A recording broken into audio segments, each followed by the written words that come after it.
Geography. So நம்ம already geography series ஆரம்பிச்சு 5 video போட்டாச்சு. இன்னைக்கு 6வது வீடியோவில் நம்ம வந்து என்ன பார்க்க போறோம்னா சைக்ளோன்ஸ். ஸோ நம்ம வந்து ஜியோகிராஃபியில் கிளைமேட்டாலஜி சீரிஸ் தான் பார்த்துட்டு இருக்கோம். அதில் today we are going to see what is cyclone, what are the types of cyclone, tropical சைக்ளோன்னா என்ன, டெம்பரேட் சைக்ளோன்னா என்ன, அதோட டிஃப்ரென்ஸ் என்ன அப்படிங்கிறது தான் பார்க்க போகிறோம். ஸோ வாங்க வீடியோக்குள்ளே போகலாம்.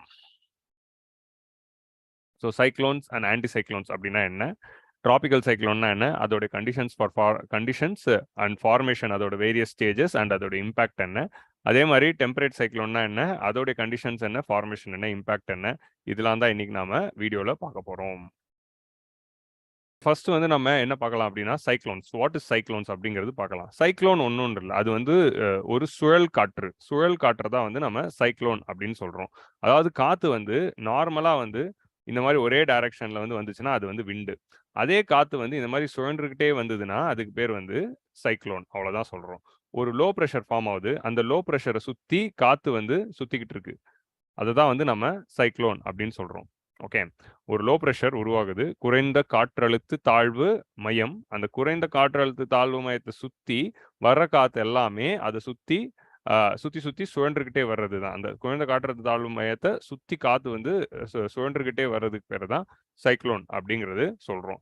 இந்த சைக்ளோன் பத்தின டெஃபினிஷன் என்ன அப்படிங்கிறது நான் இங்கிலீஷ்ல போட்டிருப்பேன். நீங்க வந்து தமிழ்ல வேணும்னா like 12th standard 11th standard ஜியோகிராஃபியோடைய தமிழ்நாடு புக்ல எடுத்து நீங்க டெஃபினிஷன்ஸ் பார்த்துக்கலாம். Cyclones are centers of low pressure. They are surrounded by closed isobars having increased pressure outwards. So ஐசோபார்ஸ்னா என்ன, ஐசோதர்ம்ஸ்னா என்ன, அதெல்லாம் வந்து நான் ஆல்ரெடி வந்து இந்த வீடியோல பேசியிருப்பேன். ஸோ இந்த வீடியோவில் ஐசோபார் ப்ரெஷர் வின்ஸ் வீடியோவில் ஐசோபார்ஸ் பார்த்துருப்போம். இந்த டெம்பரேச்சர் ஹீட் பட்ஜெட் வீடியோவில் ஐசோதர்ம்ஸ்னா என்ன அப்படிங்கிறது பார்த்துருப்போம். ஸோ நீங்கள் போயிட்டு ஐசோபார்ஸ் ஐசோதர்ம்ஸ்லாம் பாருங்க. So cyclones are center of low pressure. They are surrounded by closed isobars having increased pressure outward.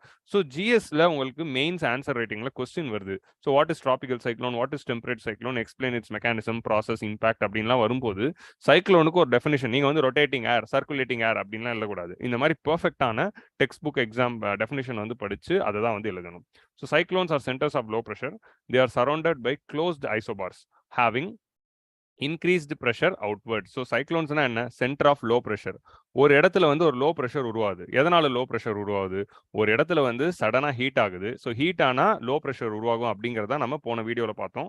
So நம்ம இதுக்கு முன்னாடி போட்ட 5 வீடியோ பார்த்துட்டு இதை பார்த்தீங்கன்னா you will have better understanding. ஏன்னா what is low pressure, what is adiabatic temperature change and what is condensation, precipitation, evaporation, இதை பற்றி எல்லாமே டீட்டெயில்டாக வந்து நம்ம பேசியிருப்போம். இதெல்லாம் பார்த்துட்டு நீங்கள் இந்த வீடியோ பார்த்தீங்கன்னா இன்னும் பெட்டர் அண்டர்ஸ்டாண்டிங் இருக்கும். ஏன்னா ஒரு சில கான்செப்ட்ஸ் அதில் தான் நான் பேசியிருப்பேன். ஸோ இந்த மாதிரி ஒரு இடத்துல ஒரு லோ ப்ரெஷர் ஃபார்ம் ஆகுதுன்னா இந்த லோ ப்ரெஷரை சுற்றி வந்து நமக்கு க்ளோஸ்ட் ஐசோபார்ஸ் இருக்கு. க்ளோஸ்ட் ஐசோபார்ஸ் அப்படின்னா என்ன, இந்த லோ ப்ரெஷர் வந்து இமேஜின் வந்து ஒரு 980 மில்லி பார்ஸ் அப்படின்னு வச்சுக்கோங்களேன். இதை சுற்றி இருக்கிற இந்த இந்த ஐசோபார்ஸ்லாம் எப்படி இருக்குன்னா ஒரு 990 மில்லி பார், இதை சுற்றி இருக்கிறது ஒரு 1000 மில்லி பார், அதை சுற்றி இருக்கிறது ஒரு 1100 மில்லி பார். இந்த மாதிரி வந்து we are having surrounded by closed isobars having increased outward pressure. So வெளியே போகும்போது ப்ரெஷர் அவுட்வர்டாக போகுது. ஸோ இப்போ நீங்கள் பார்த்தீங்கன்னா நடுவில் ஒரு லோ ப்ரெஷர் ஃபார்ம் ஆகுது, இங்கே வந்து ஹை ப்ரெஷர் இருக்கு. ஸோ ஆட்டோமேட்டிக்காக இங்கே ஒரு ஹை ப்ரெஷர், இங்கே ஒரு லோ ப்ரெஷர் இருக்குன்னா நம்ம காற்று எப்படி மூவ் ஆகும், it moves from high pressure to low pressure. இந்த காற்று எல்லாமே வெளியே இருக்கிற காற்று ஹை ப்ரெஷர்லேருந்து லோ ப்ரெஷருக்கு மூவ் ஆகும். இதை தான் வந்து ப்ரெஷர் கிரேடியன்ட் அப்படின்னு சொல்லுவோம். What is pressure gradient, difference of pressure between 2 points தான் ப்ரெஷர் கிரேடியன்ஸ் அப்படின்னு சொல்லுவோம். இங்கே ப்ரெஷர் ஹையாகவும் இங்கே ப்ரெஷர் லோவாகவும் இருக்கிறதுனால ஹை ப்ரெஷர்லேருந்து லோ ப்ரெஷரை நோக்கி காற்று வந்து வரும். இதுதான் வந்து ஒரு normal condition. Okay, the wind circulation is from outside towards the center of low pressure and it rotates in anti-clockwise direction. இப்போ நீங்க பாத்தீங்கன்னா இங்க ஒரு லோ ப்ரெஷர் உருவாதுன்னா சுத்தி இருக்க காத்தெல்லாம் வந்து அப்படியே இந்த லோ ப்ரெஷரை ஃபில் அப் பண்ணும். அது எப்படிப்பா அது கிளாக் வைஸ் அண்ட் சுழன்று காட்ட மாறுது. ஸோ இங்க ஒரு லோ ப்ரெஷர் இருக்கு அப்படின்னா இங்க இருக்க காத்து எல்லாமே இதை நோக்கி சென்டர்ல வந்து இந்த சென்டர் ஃபில் அப் தானே பண்ணணும். அது எப்படி வந்து இதை சுத்தி வருது அப்படிங்கிற கொஸ்டின் ரைஸ் ஆகலாம். அது எப்படி சுத்தி ஆன்டி கிளாக் வைஸாவோ கிளாக் வைஸாவோ மாறுதுன்னா அதுக்கு தான் வந்து we need the Coriolis force. இப்போ நார்மல் கண்டிஷன்ல ஒரு லோ ப்ரெஷர் இருக்கு அப்படின்னா காத்து வந்து கோரியாலிஸ் ஃபோர்ஸ் இல்லாத இடம் மேபி ஈக்குவேட்டர்ல ஒரு லோ ப்ரெஷர் உருவாகுதுன்னு வைங்களேன், உடனடியாக காத்து வந்து ஃபில் அப் பண்ணிடும். ஸோ அதனால தான் ஈக்குவேட்டர்ல இன்சுலேஷன் அதிகமாக இருக்கும்போது காத்து சூடாகி மேலே ரைஸ் ஆகுது, கீழே லோ ப்ரெஷர் உருவாகுது. சைடில் இருக்க காத்தெல்லாம் வந்து ஃபில் அப் பண்ணுது, அதுவும் சூடாகி திரும்பி ரைஸ் ஆகுது. திரும்ப வந்து சைடில் இருக்க காத்தெல்லாம் வந்து ஃபில் அப் பண்ணுது, அதுவும் சூடாகி திரும்ப ரைஸ் ஆகுது. இப்படி ரைஸ் ஆகி தான் குமுலோ நிம்பஸ் கிளவுட்ஸ் எல்லாம் ஃபார்ம் பண்ணி மழை பெய்யுது. இதான் வந்து ஈக்குவேட்டர் ரீஜன்ல நம்ம பார்க்குறோம். ஸோ ஈக்குவேட்டர் ரீஜன்ல இதான் நடக்கும். ஆனால் கொஞ்சம் நீங்கள் மேலே போக ஏன்னா ஈக்குவேட்டர்ல there is no Coriolis force or effect. So கொஞ்சம் வந்து நீங்கள் வந்து ஒரு 8 டிகிரி நார்த் டு 10 டிகிரி நார்த்துக்கு மேலே வந்து லேட்டிடியூட்ல போகும்போது Coriolis effect will come into play. Coriolis effect will come into play அப்படின்னா என்ன ஆகும்? நார்தன் ஹெமிஸ்பியரில் ஒரு ஆப்ஜெக்ட் வந்து நீங்கள் ட்ராவல் ஆகுதுன்னா அது டுவர்ட்ஸ் ரைட் வந்து பெண்ட் ஆகும். அதே வந்து சதர்ன் ஹெமிஸ்பியரில் it will bend towards the left அப்படிங்கிறது பார்க்கறது தான் கோரியாலிஸ் எஃபெக்ட். ஸோ நார்மல் கண்டிஷனில் ஒரு லோ ப்ரெஷர் வருதுன்னா காற்று வந்து அதை இப்படி ஃபில்அப் பண்ணுறதுக்கு பதிலாக இப்போ கோரியாலிஸ் எஃபெக்ட் இருக்கும்போது காற்று டுவர்ட்ஸ் ரைட் வந்து டிஃப்ளெக்ட் ஆகும். இப்போ நம்ம நார்தன் ஹெமிஸ்பியரில் இருக்கும். ஸோ இங்கேருந்து வர காற்று இப்படி ரைட் டிஃப்ளெக்ட் ஆகும். இங்கேருந்து வர காற்று இப்படி ரைட் டிஃப்ளெக்ட் ஆகும். இங்கேருந்து வர காற்று இப்படி ரைட்டில் டிஃப்ளெக்ட் ஆகும். ஸோ இப்படி வர காற்றெல்லாம் இப்படி ரைட்டில் டிஃப்ளெக்ட் ஆகிறதுனால உங்களுக்கு என்ன ஆகுது? கோரியாலிஸ் எஃபெக்ட்னால நெட்டாக வந்து பார்த்தீங்கன்னா ஒரு ஆன்டி கிளாக் வைஸ் டைரக்ஷனில் இருக்குது. ஸோ எல்லா காற்றுமே ஒரு ஆன்டி கிளாக் வைஸ் டைரக்ஷனில் இப்படி ஒரு எஃபெக்டை உருவாக்குது. ஸோ அதனால தான் நார்தன் ஹெமிஸ்பியரில் என்ன ஆகுது? ஒரு லோ ப்ரெஷர் உருவாச்சுன்னா கோரியாலிஸ் எஃபெக்ட் இருக்கும்போது அந்த லோ ப்ரெஷரில் காற்று வந்து ஃபில்அப் பண்ணாது. அந்த லோ ப்ரெஷரை ஃபில்அப் பண்ணலான்னு வர காற்று கொஞ்சம் ரைட்டில் அப்படியே டிஃப்ளெக்ட் ஆகிறதுனால இப்படி ரைட்டில் போயிடுது. இப்படி வர காற்றெல்லாம் ரைட்லேயே போய் டிஃப்ளெக்ட் ஆகிட்டே இருக்கிறதுனால ஒரு இடத்துல ஒரு லோ ப்ரெஷர் உருவாகுதுன்னா அதை சுற்றி வந்து இந்த மாதிரி வந்து ஒரு வால் மாதிரி ஃபார்ம் ஆயிடுது. இந்த வால் வர்ற காத்தெல்லாம் இந்த வாலை சுத்த ஆரம்பிச்சிருது. இப்படி சுற்றி ஒரு ஆன்டி கிளாக் வைஸ் சர்க்குலேஷன்ஸை வந்து உருவாக்கிடுறாங்க. ஸோ நடுவில் வந்து காலியாக தான் இருக்குது. ஸோ லோ ப்ரெஷர் இருக்கிற இடத்துல காலியாக தான் இருக்குது. அதை சுற்றி இருக்கிற ஒரு வால் மாதிரி உருவாகி அந்த வாலை சுற்றி காற்று வருது. ஸோ நெட்டாக வர்ற காற்று எல்லாமே ஒரு ஆன்டி கிளாக் வைஸ் டைரக்ஷனில் சுற்ற ஆரம்பிக்குது. அதுதான் வந்து அந்த சுழலுக்கு காரணம். அதனால தான் நார்தன் ஹெமிஸ்பியரில் உங்களுக்கு கிளாக் வைஸ்லையும் சதன் ஹெமிஸ்பியரில் ஆன்டி கிளாக் வைஸ்லையும் இருக்கும். இதே சதன் ஹெமிஸ்பியரில் ஒரு லோ ப்ரெஷர் ஃபார்ம் ஆகுதுன்னா என்ன ஆகும்? சதன் ஹெமிஸ்பியரில் லோ ப்ரெஷர் ஃபார்ம் ஆகுது. இங்கே வந்து they will move towards the left. So இங்கே வர காற்றெல்லாம் லெஃப்ட் சைடில் மூவ் ஆகுது. கரெக்டாக டுவர்ட்ஸ் தேர் லெஃப்ட் வந்து மூவ் ஆகுதா? ஸோ டுவர்ட்ஸ் தேர் லெஃப்ட் மூவ் ஆகிறதுனால ஆட்டோமேட்டிக்கி இது வந்து கிளாக் வைஸ் ரொட்டேஷனை உருவாக்குது. ஸோ அதனால தான் ஒரு சைக்ளோன் வந்து சதன் ஹெமிஸ்பியரில் ஃபார்ம் ஆனால் கிளாக் வைஸ் ரொட்டேஷன்லையும் நார்தன் ஹெமிஸ்பியரில் ஃபார்ம் ஆனால் ஆன்டி கிளாக் வைஸ் ரொட்டேஷன்லையும் நடக்குது. So the winds in circulation from outside toward the central low pressure. The wind circulation is from outside towards the central low pressure. They rotate in anti-clockwise in north hemisphere and clockwise in the southern hemisphere. The inward flow of air is due to the pressure gradient force and low pressure at the center. So இதுதான் வந்து ஒரு சைக்ளோனோட definition. What is a cyclone அப்படின்னு கேட்டால் cyclones are the centers of low pressure. They are surrounded by closed isobars having increasing pressure outwards.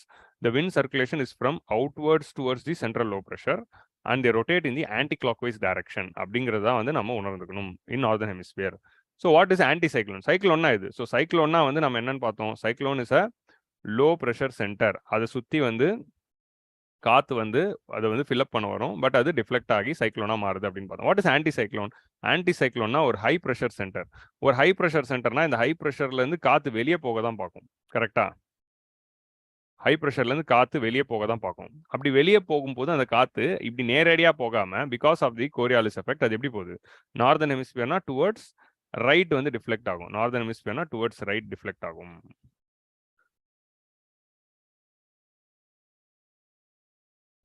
ஒரு anti cyclone அப்படிங்கிறது என்னதுன்னா ஒரு ஹை ப்ரெஷர் சென்டர், அதுலேருந்து காற்று வெளியே வருது. ஒரு சைக்ளோன் அப்படின்னா என்ன? ஒரு லோ ப்ரெஷர் சென்டர், அதை நோக்கி காற்று உள்ளே போகுது. ஸோ ஆட்டோமேட்டிக்கலி ஒரு ஆன்டி சைக்ளோன் வந்து நார்தன் ஹெமிஸ்பியரில் கிளாக் வைஸ்லையும் சதன் ஹெமிஸ்பியரில் ஆன்டி கிளாக் வைஸ்லையும் சுற்றும். இதுதான் அதோட ரீசன். ஸோ இதே லாஜிக் நீங்கள் நார்த் சவுத் வச்சு போட்டு பார்த்தீங்கன்னா உங்களுக்கு கரெக்டாக வந்து ஃபிட் ஆகும். ஒரு லாஜிக்கை வந்து அண்டர்ஸ்டாண்ட் பண்ணிக்கோங்க. இதெல்லாம் மனப்பாடம் பண்ணாதீங்க. நார்த்னா ஆன்டி கிளாக் வைஸ், சவுத்னா கிளாக் வைஸ் மனப்பாடம் பண்ணாதீங்க. கோரியாலிஸ் எஃபெக்ட்னா என்ன? அது இப்படி ரைட்டில் திரும்ப வருது. ஸோ நெட் ரிசல்ட்டா ஆன்டி கிளாக் வைஸ் வருது. அவ்வளோதான். இப்படி அண்டர்ஸ்டாண்ட் பண்ணிக்கிட்டோம்னா நம்ம எதுவும் மனப்பாடம் பண்ண தேவையில்ல. So north hemisphere, south hemisphere, I think so group 1 ப்ரிலிம்ஸ்லையும் வந்து இந்த கொஸ்டின் தான் கேட்டாங்க.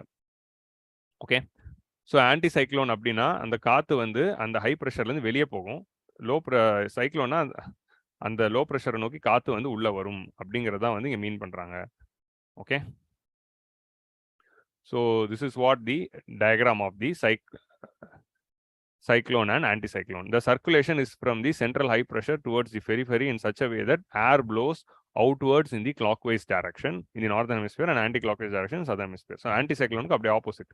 இப்போ இந்த anticyclone எங்க இருக்கு அப்படின்னு பாத்தீங்கன்னா நம்ம போலார் ஹை, நம்ம இப்போ planetary winds planetary pressure belts அப்படிங்கிற இந்த வீடியோ பார்த்தோம் போன கிளாஸ்ல. ப்ரெஷர் பெல்ட்ஸ் பார்க்குறப்போ நமக்கு என்ன பார்த்தோம்? We saw that we are having equatorial low, subpolar high, subtropical high, subpolar low and polar high அப்படின்னு நம்ம ப்ரெஷர் பெல்ட்ஸ் பார்த்தோம்.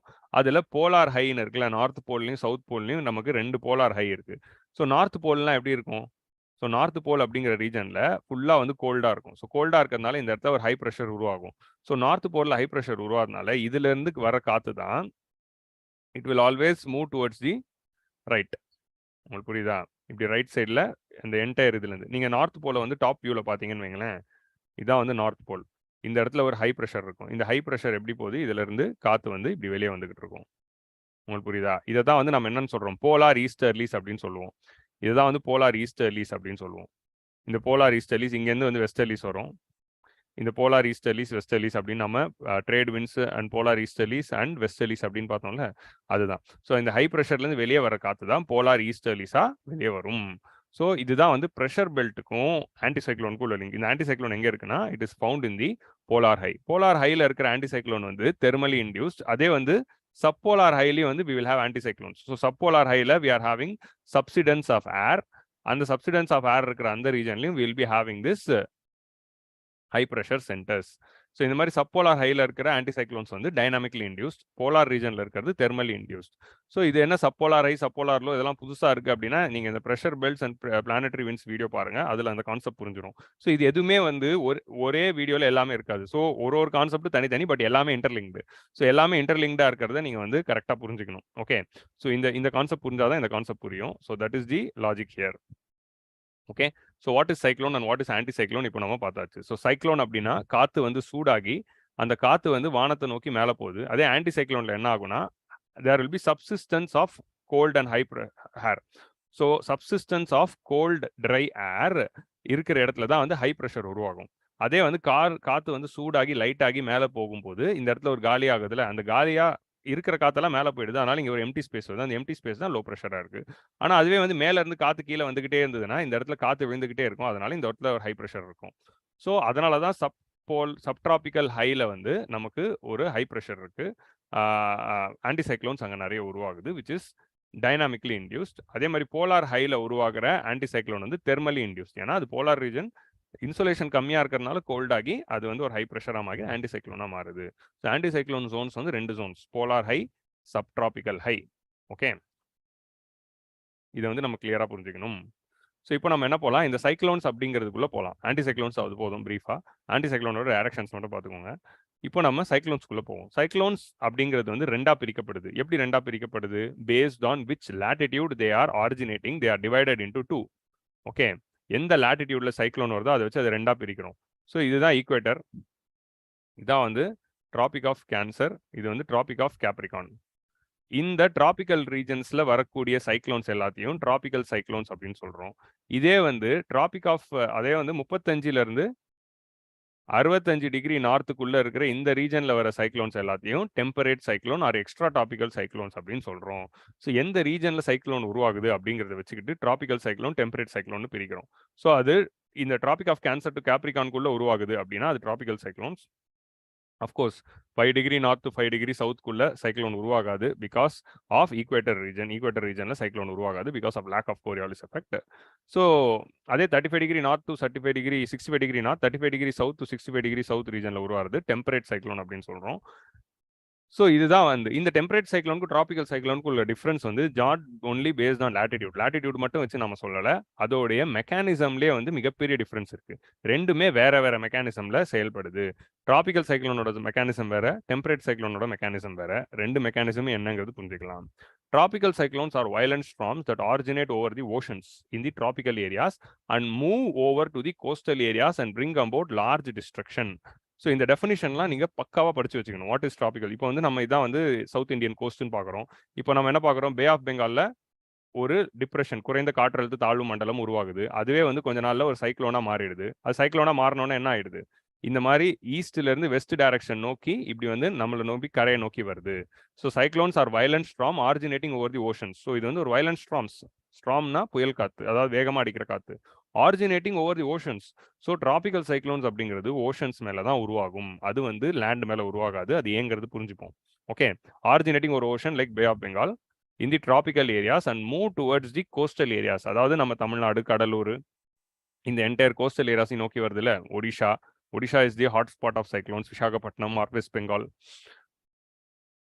Okay, and bring large scale destruction caused by violent winds, heavy rainfall and storm surges. Storm surges அப்படின்னா என்னதுன்னா, இந்த மாதிரி cyclone இருக்கும்போது கடல் சீற்றம் அடையிறது தான் வந்து ஸ்ட்ராம் சர்ஜ் அப்படின்னு நம்ம சொல்றோம். ஸ்ட்ராம் சர்ஜ் அப்படின்னா இந்த வேகமா சைக்ளோன்ல இருந்து வர காத்துனால கடல் சீற்றம் அதிகமாகி கடல் அலைகள் வேகமா வந்து மோதி அதனால தண்ணி வந்து உள்ள வரதுக்கு பேர் தான் ஸ்ட்ராம் சர்ச். ஓகே, இந்த மாதிரி வார்த்தைகளுக்கான மீனிங்லாம் புரிஞ்சுக்கணும். இதுதான் வந்து perfect definition of tropical cyclone.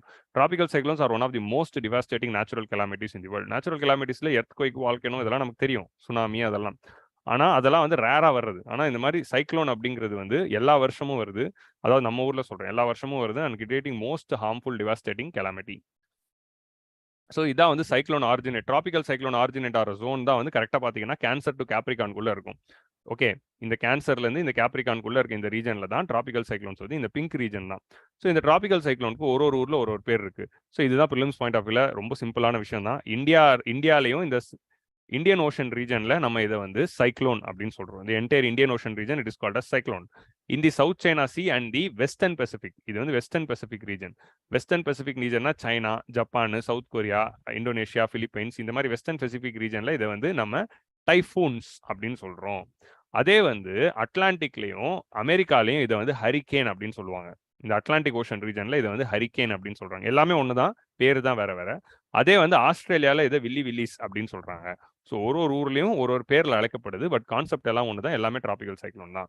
Okay, இந்த டிராபிக்கல் சைக்ளோனோட மூவ்மெண்ட் பாத்தீங்கன்னா ஈஸ்ட்ல இருந்து வெஸ்ட் நோக்கி தான் போகுது. இந்த ஆரோ மார்க் எல்லாமே பாருங்க, ஈஸ்ட்ல இருந்து வெஸ்ட் நோக்கி தான் போகுது. So it will move from east to west because of the influence. இந்த ரீஜன்ல என்ன இருக்கு, ஏன் அது ஈஸ்ட் டு வெஸ்ட் மூவ் ஆகுது அப்படிங்கிற இந்த கொஸ்டின் வந்து ரைஸ் பண்ணும்போது அதுக்கு நிறைய தியரிஸ் இருக்கு. ஒரு முக்கியமான தியரி என்ன அப்படின்னா, இங்க தான் வந்து நம்ம கிட்ட என்ன இருக்கு, இந்த இடத்துல we are having subtropical high. Okay, subtropical high, subtropical ஹைன்னு ரெண்டு ப்ரெஷர் பெல்ட்ஸ் இருக்கு. இங்க ஈக்குட்டோரியல் லோ அப்படின்னு ஒரு ப்ரெஷர் பெல்ட் இருக்கு. இந்த சப்ட்ராபிக்கல் ஹைல இருந்து ஈக்குட்டோரியல் லோக்கு நடுவுல வரது தான் ட்ரேட் விண்ட்ஸ். ஓகே, இந்த ட்ரேட் விண்ட்ஸ் என்ன பண்ணுது, இந்த ட்ரேட் விண்ட்ஸ் வந்து ஈஸ்ட்ல இருந்து வெஸ்ட் நோக்கி தானே போகுது. ஸோ இது வந்து north east to south west போகும், இது வந்து south east to north west போகும். ஸோ ஈஸ்ட்ல இருந்து வெஸ்ட்டுக்கு போறதுனால இதோட ரிசல்டன்ட் ஃபோர்ஸ்னால தான் இது ஈஸ்ட் டு வெஸ்ட் டைரக்ஷன்ல மூவ் ஆகுது அப்படின்னு சொல்றாங்க. So westerlies are one main reason. இன்னொரு தரப்பு மக்கள் என்ன சொல்றாங்க அப்படின்னா, இன்னொரு தரப்பு சயின்டிஸ்ட் வந்து ஈஸ்டர்லி ஜெட் ஸ்ட்ரீம்ஸ் தான் அதுக்கு காரணம் அப்படின்றாங்க. இந்த ஈஸ்டர்லி ரீஜன்ல நமக்கு ஈஸ்டர்லி ஜெட் ஸ்ட்ரீம்ஸ் அப்படிங்கிறது போகும். இந்த ஈஸ்டர்லி ஜெட் ஸ்ட்ரீம் தான் நம்ம மான்சூன் ட்ரிகர் பண்றதுக்கும் காரணம். ஸோ இந்த ஈஸ்டர்லி ஜெட் ஸ்ட்ரீம் அப்படிங்கிறது வந்து தான் வந்து இப்படி ஈஸ்ட்ல இருந்து வெஸ்ட் டைரக்ஷன்ல போகுது. இந்த ஈஸ்டர்லி ஜெட் ஸ்ட்ரீம் தான் காரணம் அப்படின்றாங்க. ஸோ ஏன் இது ஈஸ்ட் டு வெஸ்ட் போகுதுன்னா because of trade winds which is moving from east to western direction and also because of the tropical easterly jet stream. So tropical easterly jet ஸ்ட்ரீமும் trade winds தான் வந்து இதுக்கு காரணம். So prelims point of வியூல இதெல்லாம் தெளிவாக புரிச்சு வச்சுக்கணும். Mains answer ரேட்டிங்ல இதெல்லாம் கரெக்டாக எழுதிடணும். Conditions favorable for formation and intensification of tropical storms. ஒரு tropical storm எப்போ உருவாகும் அப்படிங்கிறது பார்த்துக்கலாம். So what are all the conditions for the formation. இந்த கண்டிஷன்ஸ் ஃபார் தி ஃபார்மேஷன் ரொம்ப முக்கியம். ஏன்னா ஆன்சர் ரேட்டிங்ல இப்போ சைக்ளோன் பத்தி ஒரு கொஸ்டின் வருதுன்னா ஃபர்ஸ்ட் டெஃபினிஷன் எழுதிடணும், டிவாஸ்டேஷன் நேச்சர் எழுதிடணும், எதனால் அது ஃபார்ம் ஆகுது, because of these two thing பார்த்தோம். So what are all the conditions favourable for the formation அப்படிங்கிறது பார்த்தீங்கன்னா இதுல வந்து ஒரு 6 கண்டிஷன்ஸ் இருக்கு. ஸோ அதில் முதல்ல இருக்க சார் 5 கண்டிஷன்ஸ் இருக்கு. முதல்ல இருக்க condition large sea surface with temperature of higher than 27 degree Celsius. So cyclone form ஆகிறதுக்கு முதல் கண்டிஷன் என்ன, ஹாட் வாட்டர், சுடு தண்ணி தேவை. உங்களுக்கு கடல்ல தான் இது உருவாகும் அப்படின்னு பார்த்துட்டோம். கடல்ல வந்து இன்சோலேஷன், அதாவது சோலார் இன்சோலேஷன் ஹையா இருக்கும்போது தண்ணி வந்து சூடாயிடுது.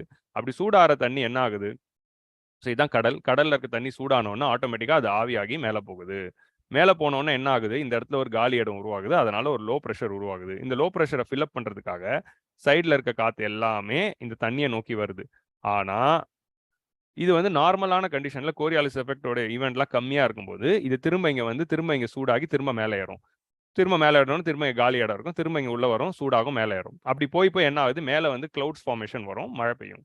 ஆனா அதுவே வந்து இது டிராபிக்கல் ஹாட் வாட்டர்ல நடக்கிறதுனால ஒரு 8 டிகிரி லாட்டிடியூடுக்கு மேல 8 டிகிரி நார்த்துக்கு மேல வந்து நடக்கும்போது ஆட்டோமேட்டிக்கலி கோரியாலிஸ் எஃபெக்ட் இருக்கிறதுனால இந்த லோ ப்ரெஷர் அப்படிங்கிறது ஒன்று ஃபார்ம் ஆச்சுன்னா அதை சுத்தி தான் இப்படி வரும். ஓகே, அது சுத்தி வருது அப்படிங்கிறத நம்ம புரிஞ்சுக்கிறோம். ஸோ ஃபர்ஸ்ட் வந்து உங்களுக்கு ஒரு சைக்ளோன் ஃபார்ம் ஆகணும்னா ஃபர்ஸ்ட் ஸ்டெப்பே உங்களுக்கு large sea surface temperature 27 degree Celsius கூடவே கோரியாலிஸ் ஃபோர்ஸ், இது ரெண்டு இருக்கும்போது தான் என்ன ஆகுது, உங்களுக்கு நான் சைடு வியூ வரைகிறேன், ஃப்ரண்ட் வியூ வரைகிறேன். ஸோ இந்த ஃப்ரண்ட் வியூ சைடு வியூ அப்படிங்கிறது நம்ம புரிஞ்சுக்கணும். ஸோ சாரி, டாப் வியூ அப்படிங்கிறது பார்க்குறப்போ இதுதான் டாப் வியூ, மேல இருந்து பார்க்குறோம், லோ ப்ரெஷர் உருவாகுது. லோ ப்ரெஷர்ல வந்து அந்த காற்று வந்து ஃபில்அப் ஆகாமல் இப்படி ரைட்ல வந்து திரும்பிடுது. ஸோ வர்ற காற்று எல்லாமே என்ன ஆகுது, இந்த லோ ப்ரெஷருடைய வால் இருக்குல்ல, இந்த வால்ல முட்டி டுவர்ட்ஸ் ரைட் திரும்புது. ஓகே, ஸோ டாப் வியூல இருந்து பார்க்குறப்ப இப்படி இருக்கு. சைடு வியூல இருந்து பார்த்தீங்கன்னு வைங்களேன், இது இந்த மாதிரி ஒரு சிலிண்டர் மாதிரி ஃபார்ம் ஆயிடும். ஸோ இங்கே தான் வந்து கடல் இருக்கு. கடல்ல இங்கே ஒரு லோ ப்ரெஷர் இருக்கு. ஸோ வர்ற காத்தெல்லாம் என்ன கிரவுண்ட் லெவல்ல இல்லை. ஸோ ஒரு ஒரு கடல் தரமட்டத்திலேருந்து ஒரு 100-200 மீட்டர் வரைக்கும் வச்சுக்கலாமே. இனிஷியலா வந்து ஒரு 100-200 மீட்டர், அப்புறமா அது அப்படியே 1 கிலோமீட்டர் அப்படியே அது ஹைட் ஆகிட்டே போகும். ஸோ இங்கே வந்து உங்களுக்கு வந்து என்ன ஆகுது, வர்ற காற்று எல்லாமே இந்த லோ ப்ரெஷர் கிட்ட வந்தோன்னா சூடாகி மேலே ரைஸ் ஆகுது. இங்கே வர்றதெல்லாம் சூடாகி ரைஸ் ஆகுது. நார்மல் கண்டிஷனில் அப்படியே ரைஸ் ஆகும். பட் இங்கே வந்து கோரியாலிஸ் எஃபெக்ட் இருக்கிறதுனால வர்ற காற்று எல்லாமே இங்கே பட்டு இப்படி ஸ்பைரலாக ரைஸ் ஆகும். உங்களுக்கு புரியுதா? ஏன்னா இது வந்து டைரக்டா வந்து இந்த லோவை வந்து ஃபில்அப் பண்ணாது. இதை வந்து இந்த இந்த இந்த கிட்ட வரும்போது இந்த லோவை சுற்றி ஒரு வால் மாதிரி ஃபார்ம் ஆயிடுதுல, இந்த வாலை சுற்றி இப்படி சுத்த ஆரம்பிச்சிருது. வாலை சுற்றி இப்படி சுத்த ஆரம்பிச்சிருது பிகாஸ் ஆஃப் தி அது ஏன் ஆன்டி கிளாக் வைஸ் சுற்றுது, net resultant effect of Coriolis effect. So சுற்றிலேருந்து வர காற்று எல்லாமே என்ன ஆகுது, இந்த வால் கிட்ட வந்து அப்படியே இதை சுற்றி இப்படி சுத்த ஆரம்பிச்சிருது. ஸோ டாப் வியூவில் பார்க்குறப்ப இப்படி சுற்றிக்கிட்டு இருக்கா. இதே சைடு வியூவில் பார்த்தீங்கன்னா இது வந்து சுற்றி தான் ரைஸ் ஆகும். நார்மல் கண்டிஷன்ஸில் என்ன பார்க்குறோம், லோ ப்ரெஷர்லேருந்து காற்று சூடாச்சுன்னா அப்படியே வந்து ரைஸ் ஆகிடும். அப்படியே ரைஸ் ஆகி இங்கே மழை பெய்யுது அப்படின்னு நம்ம போன வீடியோவில் பார்த்தோம். இது ஈக்குவேட்டர் ரீஜனில் நடக்குது. கன்வெக்ஷனல் ரெயின்ஃபால் அப்படின்னு பார்த்தோம். இங்கே சைக்ளோனில் என்ன நடக்குதுன்னா, இந்த மாதிரி ஒரு சிலிண்டர் ஃபார்ம் ஆயிடுது. இந்த சிலிண்டரை சுற்றி தான் ரைஸ் ஆகுது. ஸோ உள்ளுக்குள்ள அந்த சிலிண்டரில் காலியாக தான் இருக்கு. இன்சைட் ஆஃப் தி சிலிண்டர் வந்து காலி இடமா தான் இருக்கு. இந்த இன்சைட் ஆஃப் தி சிலிண்டர் தான் நம்ம ஐ ஆஃப் தி சைக்ளோன் அப்படின்னு சொல்லுவோம். ஸோ இந்த சிலிண்டர் உருவாகிறதுக்கு காரணமே என்ன அப்படின்னு பார்த்தீங்கன்னா, ஃபர்ஸ்ட் வந்து 27 டிகிரி சி ஆர் அபவ் இருக்கிற தண்ணியும் அப்புறம் கோரியாலிஸ் ஃபோர்ஸ் இது ரெண்டு சேரும்போது ஆட்டோமேட்டிக்கலி இந்த சிலிண்டர் மாதிரியான ஒரு ஸ்ட்ரக்சர் உருவாகுது. இந்த சிலிண்டர் மாதிரியான ஸ்ட்ரக்சர் உருவாக்குறது தான் ஃபர்ஸ்ட் ஸ்டெப். இதுதான் வந்து குறைந்த காற்றழுத்த தாழ்வு மையம் உருவாகுது. டிப்ரெஷன் இஸ் ஃபார்ம்ட் அப்படின்னு சொல்லுவாங்க. இதனாலே கொஞ்சம் மழை பெய்யும். இந்த டிப்ரெஷன் இன்னும் இன்டென்சிஃபை ஆகி தான் சைக்ளோனா மாறும். எல்லா டிப்ரெஷன்ஸும் சைக்ளோனா மாறிடாது. ஒரு சில டிப்ரெஷன்ஸ் தான் ஒரு சில கண்டிஷன்ஸ் சைக்ளோனா மாறுது. ஸ்மால் வேரியேஷன்ஸ் இன் தி வெர்டிகல் விண்ட் ஸ்பீட். ஸோ இப்போ நம்ம என்ன பார்க்குறோம், ஒரு சைக்ளோன் உருவாயிருக்கு. இந்த மாதிரி ஒரு சிலிண்டர் மாதிரி ஃபார்ம் ஆகி இப்படி ரைஸ் ஆகுது அப்படின்னு சொல்றோம். இப்படி ரைஸ் ஆகணும் அப்படின்னா என்ன தேவை, உங்களுக்கு இந்த ஏர்ல வந்து கிட்டத்தட்ட வந்து ஒரு 8லேருந்து 10 கிலோமீட்டர் வரைக்கும் ட்ரோபோபாஸ் வரைக்கும் பார்த்தீங்கன்னா வெர்டிகல் விண்ட் ஸ்பீட் வந்து மாறிட்டே இருக்கக்கூடாது. அதாவது 3 கிலோமீட்டர் மேலே வந்து காற்று வந்து 100 கிலோமீட்டர்லையும், ஒரு 6 கிலோமீட்டர் மேலே வந்து நீங்கள் போய் பார்த்தீங்கன்னா காற்று வந்து 10 கிலோமீட்டர் பெர் ஹவர்லையும் போயிட்டு இருந்ததுன்னு வைங்களேன், இந்த வெர்டிகல் விண்ட் ஸ்பீட் இருக்கும். ஸோ அதனால இந்த இடத்துல காற்று அதிகமாக அடிக்கிறதுனால இது வந்து ஒரு ஸ்டேபிள் சிலிண்டராக ஃபார்ம் ஆகாது. ஸோ இந்த சிலிண்டர் வந்து டிசிபேட் ஆகிடும். ஏன்னா ஒரு லெவலில் ஒரு ஸ்பீடில் காற்று அடிக்கிறதுனால இந்த சிலிண்டர் அப்படியே ஃபார்ம் ஆகாது. ஸோ வெர்டிக்கல் லெவலில் வெர்டிக்கல் விண்ட் ஷியர் அப்படின்னு சொல்லுவாங்க. ஸோ இந்த காற்றோட speed of the air in various levels வந்து டிஃப்ரெண்ட்டாக இருக்கணும். ஒரே லெவலில் இருக்கணும். ஸோ வேரியஸ் ஹைட்ஸில் 2 kilometre, 3 kilometre, 4 kilometre, 5 kilometre, 6 kilometre அப்படின்ட்டு ஒரு ஸ்டெப் ஆஃப் ஹைட்லையுமே காத்தோட ஸ்பீடு வந்து ஒரே மாதிரி இருக்கணும். இது வந்து இங்கே 3 கிலோமீட்டர் பர் ஹவர்னா இங்கே 3 கிலோமீட்டர் பர் ஹவர் இருக்கணும். இங்கே 1 கிலோமீட்டர் பர் ஹவர்னா இங்கே 1 கிலோமீட்டர். அது ஈவனாக இருக்கும்போது தான் ஈவன் கண்டிஷன்ஸில் இப்படி ஒன்று உருவாகுது. ஒரு இடத்துல ஒரு ஸ்பீடில் இருந்தால் அது டிசிபேட் ஆகிடும். ஸோ கிட்டத்தட்ட இந்த வெர்டிக்கல் ஏர்ல வந்து பெரிய ஏர் மூவ்மெண்ட்ஸே இல்லாமல் இருக்கணும். அதாவது ஈவன் லெவல்ஸில் அந்த ஏர் ஸ்பீட் இருந்தால் தான் வர்ற காற்று எல்லாமே இந்த வாலில் ஹிட் ஆகி இப்படி சுற்றி மேலே ரைஸ் ஆகும். அப்படிங்கிறது தான் முக்கியம். இந்த சிலிண்டர் அப்போ தான் ஃபார்ம் ஆகும். அதுக்கு தான் வந்து வெர்டிக்கல் விண்ட் ஸ்பீட் இருக்கக்கூடாது அப்படின்னு சொல்கிறாங்க. அடுத்தது pre existing weak low pressure area. Okay, ஒரு ப்ரீ எக்ஸிஸ்டிங் லோ இருக்கணும். இப்போ தான் நம்ம பார்த்தோம், ஒரு டிப்ரெஷன் தான் சைக்ளோனா மாறுது. இப்போ நம்ம என்ன பார்க்குறோம்னா condition for the formation of cyclones தான் பார்த்துட்டு இருக்கோம். ஸோ ஆல்ரெடி வந்து லேண்ட் வந்து சூடாகி ஒரு லோ ப்ரெஷர் உருவானாதான் அந்த லோ ப்ரெஷர் சுற்றி இப்படி ஒரு சிலிண்டர் உருவாகும். ஸோ இந்த சிலிண்டர் உருவாகணும் அப்படின்னா என்ன, ஃபர்ஸ்ட் ஒரு இடத்துல இது வந்து 27 டிகிரி செல்சியஸ் சூடுல இது வந்து சூடாகி இங்கே இருக்கிற காற்றெல்லாம் நீராவியாகி மேலே போயிட்டு இருக்கணும். அப்படி அது நீராவியாகி மேலே போயிட்டு இருக்கிற அந்த கண்டிஷன், அந்த சுச்சுவேஷன் வரும்போது தான் நமக்கு வந்து இந்த சைக்ளோன் ஃபார்மேஷனே வந்து ஆரம்பிக்குது.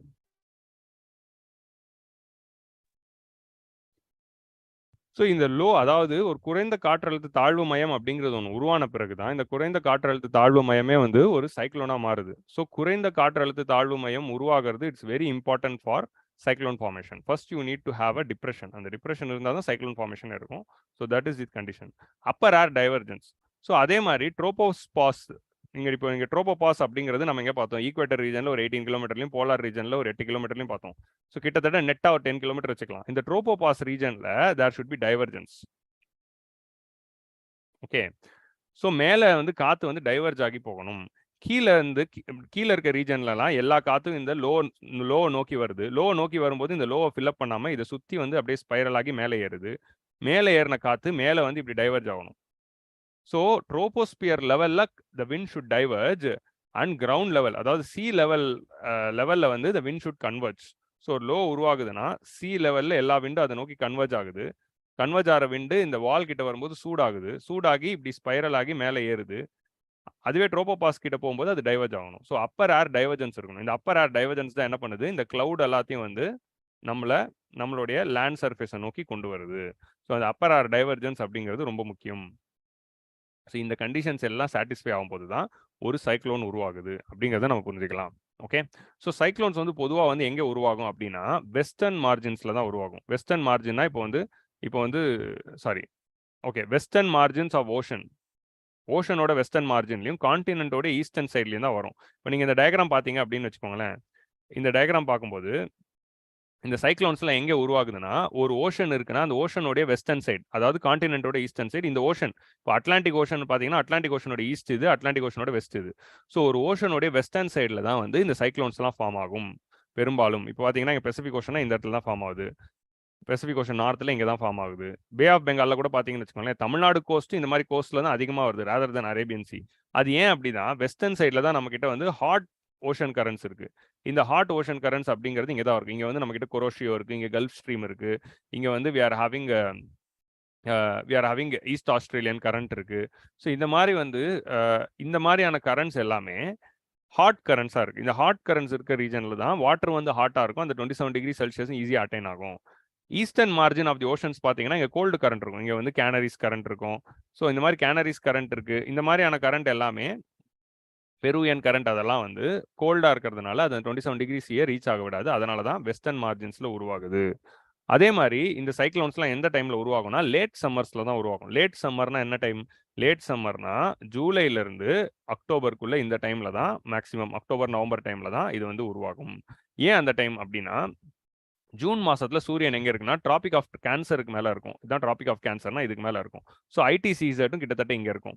ஸோ இந்த ஐடிசிஇசட் வந்து கரெக்டா பே ஆஃப் பெங்கால் மேல போகும்போது இந்த டிராபிக்கல் வாட்டர்ஸ் மேல போகும்போது தான் அந்த இடத்துல இன்சோலேஷன் ஹையா இருக்கு. So what is insolation? Over head of the sun. அதாவது ஐடிசிஇசட்னா என்ன? சன் எங்க ஓவர் ஹெட்டா இருக்கோ அங்கே தான் ஐடிசிஇசட் அந்த லோ ப்ரெஷர் பெல்ட் வந்து ஃபார்ம் ஆகும். Convergence zone of tropic trade winds. So அந்த ஐடிசிஇசட் சன் வந்து கரெக்டா ஜூலைல இருந்து இப்போ சன் வந்து நமக்கு வந்து ஜூன் மாசத்துல எங்க இருக்குன்னா டிராபிக் ஆஃப் கேன்சர் மேல இருக்கு. ஜூன்ல இருந்து அதுக்கப்புறம் ஜூலை, ஆகஸ்ட், செப்டம்பர் இந்த 3 மாசத்துல எங்க வரும்? டிராபிக் ஆஃப் கேன்சர்ல இருந்து ஈக்குவேட்டர் நோக்கி வரும். ஸோ ஜூலை, ஆகஸ்ட், செப்டம்பர் மாசம். செப்டம்பர் மாசத்துல ஈக்குவேட்டர் மேல வந்துடும். அக்டோபர் மாசம் எங்க போகும்? அக்டோபர், நவம்பர், டிசம்பர் வந்து டிராபிக் ஆஃப் கேப்ரிகானை நோக்கி போகும். டிசம்பர் மாசம் டிராபிக் ஆஃப் கேப்ரிகான் மேல இருக்கும். ஸோ அந்த சன் வந்து டிராபிக்கல் வாட்டர்ஸை கடக்கிற டைம் பாருங்க. இந்த டைம்ல தான் டிராபிக்கல் வாட்டர்ஸை கடக்குது. இப்படி டிராபிக்கல் வாட்டர்ஸை கடக்கிற டைம்ல தான் உங்களுக்கு வந்து சைக்ளோன் ஃபார்மேஷன்ஸ் இருக்கு அப்படிங்கிறது we have to understand. So summer முடிஞ்சு இந்த ஆல்ரெடி வந்து சன் வந்து ஈக்குவேட்டர்ல மார்ச் மாசத்துல இருந்து கிளம்பி இந்த இடத்தெல்லாம் சூடாக்கிட்டு திரும்ப ஜூன் மாசத்துல வந்து கேன்சரை ரீச் பண்ணி திரும்ப வந்து ரிட்டர்ன் ஆகுது. ஸோ ஆல்ரெடி சம்மர் சீசன்ல சூடா இருக்கும்போது இன்னொரு வாட்டி சன் வரும்போது இன்னும் சூடாகி இந்த இடத்துல வந்து we are having the cyclones அப்படின்னு சொல்றாங்க. Okay, so these are all the conditions which is given in the text books. So இப்போ வந்து நம்ம mechanism of a tropical cyclone பார்ப்போம். எப்படி ஒரு டிராபிக்கல் சைக்ளோன் உருவாகுது, அதோட ஸ்ட்ரக்சர் என்ன அப்படிங்கிறது புரிஞ்சுக்கலாம். ஸோ டிராபிக்கல் சைக்ளோனோட ஸ்ட்ரக்சர் என்ன? ஃபர்ஸ்ட் வந்து உங்களுக்கு இதுதான் கடல் மட்டம். இந்த கடல் மட்டத்தில் உங்களுக்கு ஒரு லோ ப்ரெஷர் உருவாகுது. ஸோ ஃபர்ஸ்ட் என்ன ஆகுது? இன்சோலேஷன். ஸோ சூரியனோட இன்சோலேஷன் இருக்கிறதுனால சம்மர் சீசனில் 27 டிகிரி செல்சியஸ்க்கு மேலே அது ரீச் ஆன பிறகு இந்த இடத்துல என்ன ஆகுது? தண்ணி சூடாகி மேலே ரைஸ் ஆகுது. தண்ணி சூடாகி மேலே ரைஸ் ஆன பிறகு இந்த இடத்துல ஒரு காலி இடம் உருவாகுது. அதனால இங்கே ஒரு லோ ப்ரெஷர் உருவாகுது. இந்த இடத்துல ஒரு லோ ப்ரெஷர் உருவான உடனே சுற்றி இருக்க ரீஜன்லேருந்து காற்று சி லெவலில் காற்று வந்து இதை நோக்கி வரும். ஸோ இது கோரியாலிஸ் ஃபோர்ஸ் இருக்கிறதுனால என்ன ஆயிடுது? இதை வந்து இந்த லோ ப்ரெஷரை ஃபில் பண்ணாமல் இந்த லோ ப்ரெஷரை சுற்றி சுழற ஆரம்பிச்சிருது. ஸோ ஆக்சுவலி வந்து இப்போ லோ ப்ரெஷர் உருவாகுதுன்னா அதுக்கு வெறும் சி லெவலில் மட்டும் இருக்காது. சி லெவல்லேருந்து கொஞ்சம் ஹைட் வரைக்கும் இருக்கும். ஓகே, அதே மாதிரி இந்த காற்று வந்து சூடாகி மேலே ரைஸ் ஆகுதுல்ல, இந்த ரைஸ் ஆன காற்றெல்லாம் என்ன ஆகும்? ஓரளவுக்கு மேலே கொண்டு போகும். ஸோ இப்படி வர்ற காற்றெல்லாம் என்ன ஆகுது? இந்த வால் கிட்ட வந்து ஹிட் ஆகி அந்த வாலை தாண்டி உள்ள வரதில்லை. ஏன்னா கோரியாலிஸ் எஃபெக்ட்னால இது இங்கேயே ரைட்ல திரும்பிடுது. இந்த வால் கிட்ட வரும்போது ரைட்ல திரும்பிடுது. இந்த வால் கிட்ட வரும்போது ரைட்ல திரும்பிடுது. ஓகே, இந்த வால் கிட்ட வரும்போது ரைட்ல திரும்புறதுனால ஆட்டோமேட்டிக்லி இந்த ரீஜன் எப்படி நமக்கு மாறுது அப்படின்னா இந்த லோ ப்ரெஷரை சுற்றி இப்படி வந்து ஒரு வால் மாதிரியான ஒரு ஸ்ட்ரக்சர் உருவாகிடுது. இந்த மாதிரி ஒரு சிலிண்டர் உருவாயிடுது. ஸோ இந்த வாலை நோக்கி வர காற்று எல்லாமே இந்த சிலிண்டரை சுற்றி ஆன்டி கிளாக் வைஸில் சுற்றிக்கிட்டே மேலே ஏறுது. ஓகே, இப்படி மேலே ஏறும்போது என்ன ஆகுது? ஆக்சுவலி இது வந்து உள்ளே வராது, அந்த வாலை சுற்றியே ஏறுது. ஸோ அப்போ காற்று எங்கே ஏறுது அப்படின்னு பார்த்தீங்கன்னா இது வந்து டாப் வியூ பாருங்க. டாப் வியூவில் பார்க்குறப்போ உங்களுக்கு கிளவுட்ஸ் ஃபார்மேஷன்லாம் எங்கே இருக்குன்னா இங்கே தான் இருக்கும். இந்த நடுவில் இருக்கிற இந்த ஐ ரீஜனில் உங்களுக்கு கிளவுடே இருக்காது. இந்த வாலை சுற்றி தான் வந்து உங்களுக்கு வந்து கிளவுட்ஸே நிறைய இருக்கும். இதான் வந்து டாப் வியூ. அதே மாதிரி என்ன ஆகுது, இங்கேருந்து கீழேருந்து ரைஸ் ஆகிற இந்த காற்று எல்லாமே மேலே போனோன்னே அடியாபேட்டிக் எக்ஸ்பான்ஷன்னால ஸ்பெசிஃபிக் ரிலேட்டிவ் ஹியூமிடிட்டி அதிகமாகி 100 ரீச் ஆகி சேச்சுரேஷன் பாயிண்ட் டியூ பாயிண்ட் ஆன பிறகு ஆட்டோமேட்டிக்லி கிளவுட்ஸ் ஃபார்மேஷன் வருது. ஓகே, எங்கே இந்த ஐயை சுற்றி கிளவுட்ஸ் ஃபார்மேஷன் வருது. ஓகே, ஸோ திரும்ப திரும்ப வந்து என்ன ஆகுது, கிளவுட்ஸ் ஃபார்மேஷன் ஆகுது. இந்த கிளவுட் ஃபார்மேஷன் நடக்கிறப்போ என்ன ஆகும், when ரிலேட்டிவ் ஹியூமிடிட்டி வந்து டியூ பாயிண்ட்டை நோக்கி தாண்டி போய் அந்த டெம்பரேச்சர்லாம் குறைஞ்ச பிறகு நமக்கு சேச்சுரேஷன் பாயிண்டெல்லாம் தாண்டி போன பிறகு என்ன ஆகுது, கிளவுட் ஃபார்மேஷன் ஆகுது. கிளவுட் ஃபார்மேஷன் நடக்கும்போது water vapour is converted into liquid. அப்படி பண்ணும்போது latent heat of condensation is released. So கிளவுடுங்கிறது condensation. So latent heat of condensation வந்து ரிலீஸ் ஆகுது. இந்த லேட்டன்ட் ஹீட் ஆஃப் கண்டென்சேஷன் அப்படிங்கிறது ரிலீஸ் ஆகிறதுனால என்ன ஆகுது, அகெயின் வந்து இந்த ஐ ரீஜன்ல ஃபுல்லாவே இந்த லேட்டன்ட் ஹீட் ஆஃப் கண்டென்சேஷன் அதிகமா இருக்கு. இந்த லேட்டன்ட் ஹீட் ஆஃப் கண்டென்சேஷன் அதிகமா இருக்கிறதுனாலே இந்த ரீஜன் ஃபுல்லாவே ஹாட்டா இருக்கும். ஸோ இப்படி ரைஸ் ஆகிற காத்து மேலே போய் கிளவுட் ஃபார்மேஷன் பண்ணிக்கிட்டு இருக்கு. கிளவுட் ஃபார்மேஷன் பண்ணிக்கிட்டே இருக்கும்போது latent heat of condensation release ஆகுது. ஸோ அந்த ஏர் பாக்கெட் வந்து ஓரளவுக்கு மேலே ஹைட் ரீச் பண்ண பிறகு அது வந்து கோல்ட் அண்ட் டென்ஸாக மாறிடும். அப்படி டென்ஸாக மாறி இருக்கிற ஏர் பாக்கெட் திரும்ப வந்து கீழே இறங்க தான் ட்ரை பண்ணும். அது இப்படி கீழே இறங்கி வந்துட்டே இருக்கும்போது இந்த லேட்டன்ட் ஹீட் ஆஃப் கண்டென்சேஷன்லாம் அப்சார்ப் பண்ணி சூடாகிடுது. கீழே வந்து சீலேருந்து உங்களுக்கு மாய்ஸ்டர் கிடைக்குது. இந்த மாய்ஸ்டரும் இந்த லேட்டன்ட் ஹீட் ஆஃப் கண்டென்சேஷன் வந்து ஆல்ரெடி வந்து இன்சோலேஷனில் 27 டிகிரிஸ் இருக்கு. ப்ளஸ் இந்த லேட்டன்ட் ஹீட் ஆஃப் கண்டென்சேஷன் வர்றதுனால இன்னும் சூடாயிடுது. இன்னும் சூடாகி இன்னும் நிறைய மாய்ஸ்டர் எடுத்துக்கிட்டு இன்னும் மேலே போயிட்டு இன்னும் நிறைய கிளவுட் ஃபார்மேஷன் உருவாகுது. இப்படி கிளவுட் ஃபார்மேஷன் உருவாகும் போது என்ன ஆகும், புதுசாக வர கிளவுட்ஸ் பழைய கிளவுடை தள்ளி இப்படி வந்து ஒரு டி ஷேப்டு ஃபார்மேஷன் மாதிரி ஒன்றும் உருவாகுது. ஓகே, ஸோ ஏர் மேலே ரைஸ் ஆகுது. இந்த ஐயை சுற்றி அப்படியே வந்து ரைஸ் ஆகுது.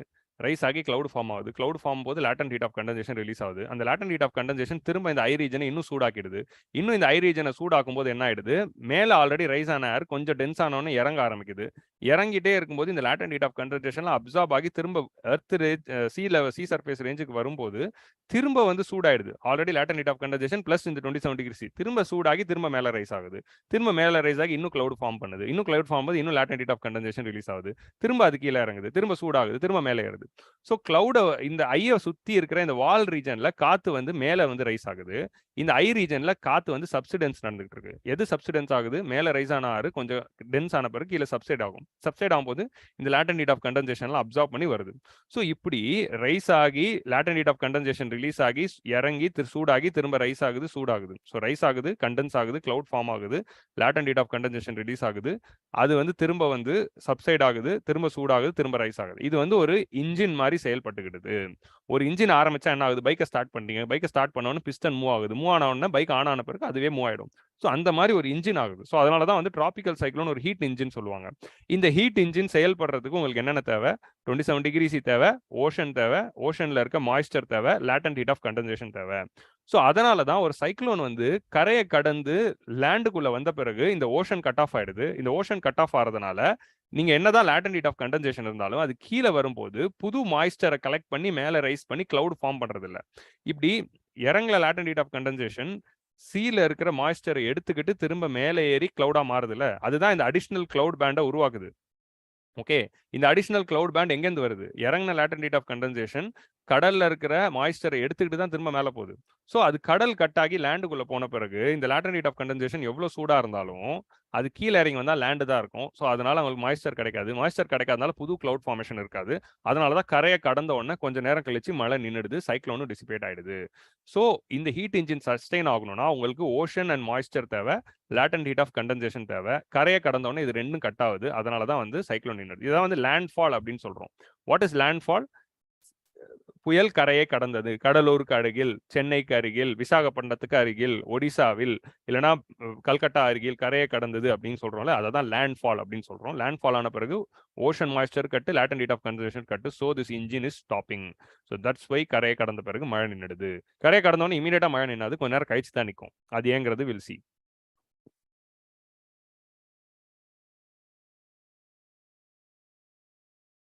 So this is the structure of the cyclone. இப்போ உங்களுக்கு இந்த ஸ்ட்ரக்சர் ஆஃப் தி சைக்ளோன் புரிஞ்சிருக்கும். ஸோ இந்த டிராபிக்கல் சைக்ளோன் உருவாகணும்னா we need a cylinder. So இப்போ நான் எதுக்கு இவ்வளோ நேரம் எக்ஸ்பிளைன் பண்ணுறேன்னா, இது எப்படி இந்த மெக்கானிசம் நடக்குதுன்னு இந்த மெக்கானிசம் புரிய வைக்கிறதுக்காக தான் இவ்வளோ எக்ஸ்பிளைன் பண்ணுறேன். உங்களுக்கு எக்ஸாமினேஷன் ஹாலில் சைக்ளோனை பற்றி ஒரு கொஸ்டின் வருதுன்னா நீங்கள் என்ன பண்ணணும்? டெஃபினிஷன் எழுதணும், அதோட கண்டிஷன்ஸ் எழுதணும், கண்டிஷன்ஸ் ஃபார் ஃபார்மேஷன் எழுதணும், எங்கெங்கே ஃபார்ம் ஆகுதுன்னு எழுதணும். ஸோ உங்களுக்கு இங்கே என்ன எழுதணும்? ஆன்சர் ரைட்டிங்கில் டெஃபினிஷன் தேவை, டெவாஸ்டேட்டிங் தேவை, இந்த கண்டிஷன்ஸ் ஃபார் ஃபார்மேஷன்ஸ் தேவை, இதோட கேரக்டரிஸ்டிக்ஸ் தேவை. எங்கெங்கே characteristics? It will form only after the 8 degree நார்த்லேருந்து 30 டிகிரி நார்த்துக்குள்ளே தான் இது ஃபார்ம் ஆகும். ஸோ 13 கூட சொல்ல முடியாது, 26, 27 தான். ஸோ 30 டிகிரி நார்த்துக்குள்ளே தான் இது ஃபார்ம் ஆகும். அதே மாதிரி இதோட கேரக்டரிஸ்டிக்ஸ் அப்படிங்கிறத நான் பின்னாடி லிஸ்ட் பண்ணியிருக்கேன், அதை பார்ப்போம். அந்த கேரக்டரிஸ்டிக்ஸ்லாம் சொன்ன பிறகு டேரெக்டாக டயக்ராம் வரைஞ்சிடணும். டயக்ராம் வரைஞ்சி அதோடைய பார்ட்டெல்லாம் லேபிள் பண்ணி ஒரு பார்ட்டையும் எக்ஸ்பிளைன் பண்ணிடணும். மெக்கானிசம் அப்படின்னு நான் சொல்லும்போது மெக்கானிசம் அப்படின்னு ஒரு சப் டாபிக் போட்டுக்கோங்க. மெக்கானிசம் ஆஃப் சைக்ளோன் அப்படின்னு ஒரு சப் டாபிக் போட்டுட்டு ஃபர்ஸ்ட் என்ன எழுதணும்? ஃபர்ஸ்ட் வந்து உங்களுக்கு evaporation, second cyclone system formation அப்படின்னு சொல்லி சைக்ளோன் ஐ ஃபார்மேஷன். மூணாவது ஃபர்ஸ்ட் எவாபரேஷன் ஆகுது, சைக்ளோன் ஐ ஃபார்மேஷன் ஆகுது. அப்புறமா eye wall formation, eye wall plus cloud bands formation. அதுக்கப்புறம் sustenance of heat engine. Sustenance of heat இன்ஜின்ல அந்த லேட்டன்ட் ஹீட் ஆஃப் கண்டென்சேஷனும் அந்த ஓஷனும் சொல்லணும். கடைசியா வந்து மூமெண்ட் என்ன? உங்களுக்கு ஈஸ்ட்ல இருந்து west direction mainly because of trade winds plus tropical easterlies அப்படின்னு சொல்லி it moves in a parabolic direction from east to west direction அப்படின்னு போட்டுருணும். கடைசியில் 6வது என்ன பண்ணணும்? லேண்ட்ஃபால் அப்படின்னு போடணும். ஸோ இதான் வந்து மெக்கானிசம். ஸோ மெக்கானிசம் அப்படின்னு நீங்கள் ஆன்சர் ரைட்டிங்ல எழுதும்போது இதெல்லாம் வந்து ஜஸ்ட் ரைட். எவாபரேஷன் ஃபர்ஸ்ட் வந்து காற்று சூடாகி மேலே ரைஸ் ஆகுது. அப்படி ரைஸ் ஆகும்போது கோரியாலிஸ் எஃபெக்ட்னால ஐ ஃபார்மேஷன் நடக்குது. ஐ ஃபார்மேஷன் ஆன பிறகு என்ன ஆகுது? இந்த ஐ வாலை சுற்றி வந்து கிளவுட் பேண்ட்ஸ் ஃபார்ம் ஆகுது. சஸ்டெனன்ஸ் ஆஃப் ஹீட் இன்ஜின் அப்படின்னு போட்டுட்டு இந்த லேட்டன்ட் ஹீட் ஆஃப் கண்டென்சேஷனும் மாய்ஸ்சர் கான்செப்ட் சொல்லிடுங்க. மூவ்மெண்ட் அப்படிங்கிறது parabolic, moving from east to west direction அப்படின்னு சொல்லணும். Because of the influence of tropical easterlies, jet stream and trade winds அப்படின்னு போட்டுருங்க. ஃபைனலாக வந்து லேண்ட்ஃபால் அப்படின்னு போடும்போது கரையை கடக்கிற concept. when it is landfalling the heat engine is stopped because of the lack of latent heat of condensation and the moisture அப்படின்னு சொன்னோன்னே cyclone is dissipated அப்படின்னு இந்த 6 ஸ்டேஜையும் எக்ஸ்பிளைன் பண்ணிடுங்க. அவ்வளோதான். So simple. So this is how you are going to explain the cyclone stages. So இந்த stages எல்லாம் explain பண்ணிடுங்க. Diagram வரைஞ்சிருங்க. So diagram என்ன வரையணும்? இந்த நீங்கள் வந்து 2 டயக்ராம் நான் காட்டுறேன். 2த்துல ஏதாவது ஒரு டயக்ராம் வரைஞ்சால் போதும், எல்லாமே வரைய வேணாம். ஸோ ஃபர்ஸ்ட் வந்து இங்கே 26 இருக்குது, இதை அடிச்சுட்டு 27 போட்டுக்கோங்க. ஹீட் ஆகி ரைஸ் ஆகுது. ரைஸ் ஆகும்போது என்ன ஆகுது? இந்த மாதிரி வந்து நமக்கு வந்து ஒரு சர்க்குலர் மோஷன், இந்த மாதிரி ஒரு சிலிண்டர் ஃபார்ம் ஆகுது. இந்த சிலிண்டரை சுற்றி என்ன ஆகுது பாருங்க, நடுவில் வந்து இதான் வந்து லோ, இதான் வந்து ஐ அப்படின்னு சொல்லுவோம். இந்த ஐயை சுற்றி இந்த ஐ காலியாக தான் இருக்கும். இது சுற்றி தான் கிளவுட் பேண்ட்ஸ் வருது. இந்த கிளவுட் பேண்ட்ஸ் அப்படிங்கிறது இது சுற்றி தான் இருக்குது அப்படிங்கிறத we have to understand. Okay. So இது first stage, second stage, third stage அப்படிங்கிறத நம்ம சொல்லணும். ஓகே. ஸோ இந்த சிலிண்டர் ஃபார்மேஷன் அப்படிங்கிற அந்த கான்செப்டை புரிஞ்சுக்கோங்க. இந்த சிலிண்டர் ஃபார்ம் ஆகிறது தான் டிராபிக்கல் சைக்ளோனோட பேஸ். ஓகே. இந்த சிலிண்டர் தான் சுற்றிக்கிட்டே வருது. இந்த சிலிண்டரை சுற்றி தான் காற்று வந்து அப்படியே இருக்கும். ஓகே. ஸோ பொதுவாக வந்து நீங்கள் புக்கில் இந்த ஸ்ட்ரக்சரை பார்க்கும்போது இந்த ஐ நடுவில் இருக்கிற இந்த சென்டரில் உங்களுக்கு கோல்ட் ஏர் வில் டிசென்ட். அப்படி டிசென்ட் ஆகும்போது இந்த கிளவுட்ஸ்லேருந்து வர லேட்டன்ட் ஹீட் ஆஃப் கண்டென்சேஷனை இதை வாங்கிட்டு வருது. லேட்டன்ட் ஹீட் ஆஃப் கண்டென்சேஷனை வாங்கிட்டு வரும்போது கொஞ்சம் திரும்ப சூடாகிட்டே இருக்கா. அந்த காற்று கீழே வரும்போது திரும்ப 27 டிகிரிஸ் வாங்கினோன்னே திரும்ப வந்து சூடாகி எவாப்ரேட் ஆகி இந்த மாய்ஸ்சரை எடுத்துக்கிட்டு திரும்ப புதுசாக கிளவுட்ஸ் ஃபார்ம் ஆகுது. இந்த கிளவுட்ஸ் ஏன் வந்து இப்படி போயிட்டே இருக்குன்னா, புது கிளவுட் வரும்போது புது கிளவுட் இங்கே வந்த உடனே இந்த கிளவுட் வந்து இப்படி தள்ளப்படுது. ஸோ அப்படிதான் வந்து இது போகுது. Okay. So hot air rises and it forms cloud. So cloud formation பார்த்தீங்கன்னா நடுவில் வந்து ஐல இல்லை, இந்த ஐயை சுற்றி தான் இந்த பேண்டில் இருக்கு. ஸோ உங்க பார்த்தீங்கன்னா இந்த நடுவில் இருக்க ஐ காலியாக இருக்கும், இந்த ஐயை சுற்றின பேண்டில் தான் இருக்கும். இது வந்து கிராஸ் செக்ஷன் வியூவில் உங்களுக்கு 2Dயாக தெரியுது. பட் 3Dயில் பார்க்குறப்போ இது வந்து 360 டிகிரிலையுமே வந்து ரவுண்டாக இருக்கும், ஸ்பெரிக்கல் ஸ்பைரல் ஷேப்பில், நடுவில் வந்து காலியாக இருக்கும். அதை தான் வந்து ஐ அப்படின்னு சொல்கிறோம். ஸோ இதோட ஸ்ட்ரக்சரில் இதுதான் ஐ, இதுதான் வந்து eye wall. So this is called as eye wall of the cyclone. So சுற்றி இருக்க ரீஜனை நம்ம ஐ வால் சொல்கிறோம். இதை தான் வந்து கிளவுட் பேண்ட்ஸ் அப்படின்னு சொல்லுவோம், கிளவுட் பேண்ட். ஸோ அடுத்த டயக்ராமில் அது இன்னும் கிளியராக இருக்கும். ஓகே. ஸோ இது ஜஸ்ட் ஒரு மெக்கானிசம் எக்ஸ்பிளைன் பண்ணுறதுக்கு தான் I am just telling. So இதான் வந்து கிராஸ் செக்ஷன். ஸோ நீங்கள் எக்ஸாமில் சைக்ளோன் பற்றி, டிராபிக்கல் சைக்ளோன் பற்றி ஒரு கொஸ்டின் வருது அப்படின்னு வச்சுக்கோங்களேன். 10 மார்க்கு கொஸ்டின் வருதுன்னா இந்த ஒரு டயக்ராம் போதும். யூபிஎஸ்சியில் 10 மார்க் கொஸ்டினாக வருதுன்னா இந்த ஒரே ஒரு டயக்ராம் மட்டும் வரைஞ்சிருங்க. அதுவே 15 மார்க் கொஸ்டினாக வருதுன்னா இந்த டயக்ராமும் வரைங்க, இந்த டயக்ராமும் வரைங்க. 2 டயக்ராமே வரைஞ்சிடலாம். இந்த டயக்ராமும் வரைஞ்சிடலாம், இந்த டயக்ராமும் வரைஞ்சிடலாம். அஃப்கோர்ஸ் நடுவில் இருக்க டயக்ராம் வேணாம். இந்த 3 டயக்ராமும் சின்னதாக ஃபர்ஸ்ட் வரைஞ்சிருங்க. 15 மார்க்கில் நம்ம 3 பேஜஸ் இருக்குது. ஸோ இந்த டயக்ராம் வந்து ஃபர்ஸ்ட் பேஜ்லையும் இந்த டயக்ராம் வந்து லாஸ்ட் பேஜ்லையும் நம்ம போட்டோம்னு வச்சுக்கோங்களேன், பெஸ்ட்டாக இருக்கும். ஸோ இதுதான் வந்து ஒரு சைக்ளோனோட ஸ்ட்ரக்சர். ஸோ இப்படி இந்த ஏர் வந்து இந்த பேண்டில் அப்படியே ரைஸ் ஆகி மேலே வந்து அவுட் ஃப்ளோ போகுது. இந்த அப்பர் ஏர் டைவர்ஜென்ஸ் பார்க்கல, மேலே வந்து இப்படி டைவர்ஜென்ஸ் ஆகுது. இதுதான் வந்து அப்பர் ஏர் டைவர்ஜென்ஸ். மேலே போன பிறகு இந்த காற்று வந்து டைவர்ஜென்ஸ் ஆகுது. இதான் வந்து one of the formation. So tropopause லெவலில் டைவர்ஜென்ஸ் இருக்கும், சி சர்ஃபேஸ் லெவலில் கன்வர்ஜென்ஸ் இருக்கும். இங்கே கன்வர்ஜென்ஸ் இருக்கு, இங்கே டைவர்ஜென்ஸ் இருக்கு. ஸோ அதனால தான் இந்த ஸ்ட்ரக்சர் வந்து நம்ம கிட்ட வருது. ஸோ இந்த ஸ்ட்ரக்சர் மட்டும் வரைஞ்சிடலாம். ஸோ இதுதான் ஐ ரீஜன். ஐ ரீஜனை சுற்றி இந்த வாலில் தான் வந்து உங்களுக்கு வந்து மேலே காற்று ரைஸ் ஆகுது. இந்த ஸ்பைரல் அப்படிங்கிறது வாலில் மேலே ரைஸ் ஆன காற்று கிளவுட் ஃபார்ம் பண்ணிட்டு அது திரும்ப கண்டென்ஸ் ஆகி சென்டரில் ஐ ரீஜனில் there will be down draft and இந்த ஐ வால் ரீஜனில் there will be up draft. So rising warm air and subsiding cold air அப்படிங்கிறது புரிஞ்சுக்கோங்க. ஸோ நடுவில் வந்து இப்படி போகுது. ஸோ இந்த இந்த இந்த சைக்ளோனுடைய டாப் வியூ அப்படிங்கிறது நீங்கள் பார்க்குறப்போ இப்படி தான் இருக்கும். நீங்கள் வந்து வானிலை ஆராய்ச்சி மையம் நம்ம ரமணன் சார்லாம் வரும்போது டிவியில் இதானே காட்டுவாங்க. இப்போ வந்து ஃபேஸ்புக்கில் நம்ம தமிழ்நாடு வெதர்மேன் இருக்காரு, அவரோட போஸ்ட்லலாம் பார்க்குறப்போ இப்படி தான் வந்து இருக்கும். ஸோ இந்த இடத்துல வந்து இங்கே லோ ப்ரெஷர் இருக்குது. இதான் வந்து ஐயை சுற்றி இதுதான் வந்து ஐவால். இந்த ஐவால் ரீஜன் இதுதான் வந்து அந்த மேலே ரைஸ் ஆகி இப்படி வெளியே போகிறது. இது எல்லாமே வந்து பாருங்க, இது எல்லாமே வந்து காற்று வந்து it is attracting towards it self. Okay, so இதுதான் வந்து ஸ்பைரல் ரெயின் பேண்ட்ஸ் அப்படின்னு சொல்கிறோம். இந்த ரெயின் பேண்ட்ஸ் அப்படிங்கிறது, ஸோ இங்கே ஒரு லோ இருக்குன்னு வைங்களேன். ஸோ இப்படி நம்ம பார்க்குறோம்ல, ஸோ காற்று இப்படி வரும்போது வர்ற காற்று வர்ற டைரக்ஷனில் கரெக்டாக அந்த பேண்ட் ரீஜனில் மட்டும்தான் எவாப்ரேஷன் நடக்குது. ஸோ எந்த பேண்டில் காற்று வருதோ அந்த பேண்டில் மட்டும் எவாப்ரேஷன் நடக்குது. நடுவில் கொஞ்சம் கேப் இருக்கும். ஸோ இப்படி கேப் விட்டு விட்டு தான் உங்களுக்கு இந்த பேண்டு மாதிரி வரும். ஓகே, ஸோ இதான் வந்து அந்த ஸ்ட்ரக்சர். இந்த ஸ்ட்ரக்சரில் இப்போ இதுதான் பேண்டுன்னு சொல்கிறேன். இது ஒரு ஸ்ட்ரிங்கு, இது ஒரு ஸ்ட்ரிங்கு இந்த மாதிரி. ஸோ இந்த ஸ்ட்ரிங்கு தான் வந்து இங்கே இப்படி இருக்குது. ஸோ இந்த கிராஸ் செக்ஷனில் இங்கே திரும்ப ஒரு ரைஸ் எல்லாம் நீங்கள் பார்க்குறீங்களே. ஸோ இந்த பேண்ட் அப்படிங்கிறது என்னதுன்னா டாப் வியூவில் பார்க்குறப்போ இதை தான் வந்து மீன் பண்ணுது, இதை தான் வந்து மீன் பண்ணுது. ஸோ நீங்கள் கன்ஃபியூஸ் ஆகாதீங்க. ஸோ இந்த இடத்துலையும் வந்து காற்று அப்ரைஸ் ஆகுதானா? ஆமாம், அப் டிராஃப்ட் ஆகுது. ஏன்னா வந்து இந்த ரீஜன்லையுமே வந்து அந்த சுற்றி இருக்க ரீஜன்லையுமே அந்த காற்று வரும்போது இந்த இடத்துலையுமே வந்து அந்த 27 டிகிரிஸ் தானே இருக்க போது. இந்த இடத்துலையும் கொஞ்சம் வார்ம் ரைசிங்காக இருக்கும். இங்கே தான் அந்த இன்ஜின் ஃபார்ம் ஆனாலும் இங்கேயும் வந்து ஸ்லைட்டாக வந்து காற்று வந்து மேலே ரைஸ் ஆகிட்டு இருக்கும். ஓகே, ஸோ இந்த இடத்துலையுமே ரைஸ் ஆகி இங்கேயே வந்து சப்சைட் ஆகுது அப்படிங்கிற ஒரு தியரி இருக்குது. ஸோ அந்த தியரிக்குள்ளே போக வேணாம், ஜஸ்ட் ட்ரா திஸ் டயக்ராம்.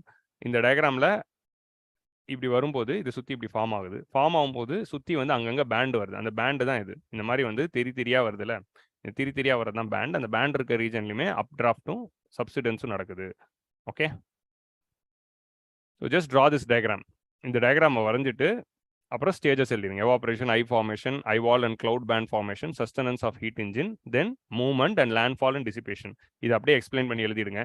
இதுக்கெல்லாம் நோட்ஸ் எங்கே இருக்குது அப்படின்னு பார்த்தீங்கன்னா, நான் எதை வச்சு இதை நடத்துகிறேன், என்டையர் சைக்ளோன்ஸ் நான் எதை வச்சு நடத்துகிறேன்னா, PMF IAS அப்படிங்கிற இந்த வெப்சைட்லேருந்து கொஞ்சம் கண்டென்ட்டும் plus Savindra Singh physical geography, Savindra Singh of physical ஜியாகிரபிலேருந்து கொஞ்சம் கண்டென்ட் எடுத்து நான் நடத்துகிறேன்.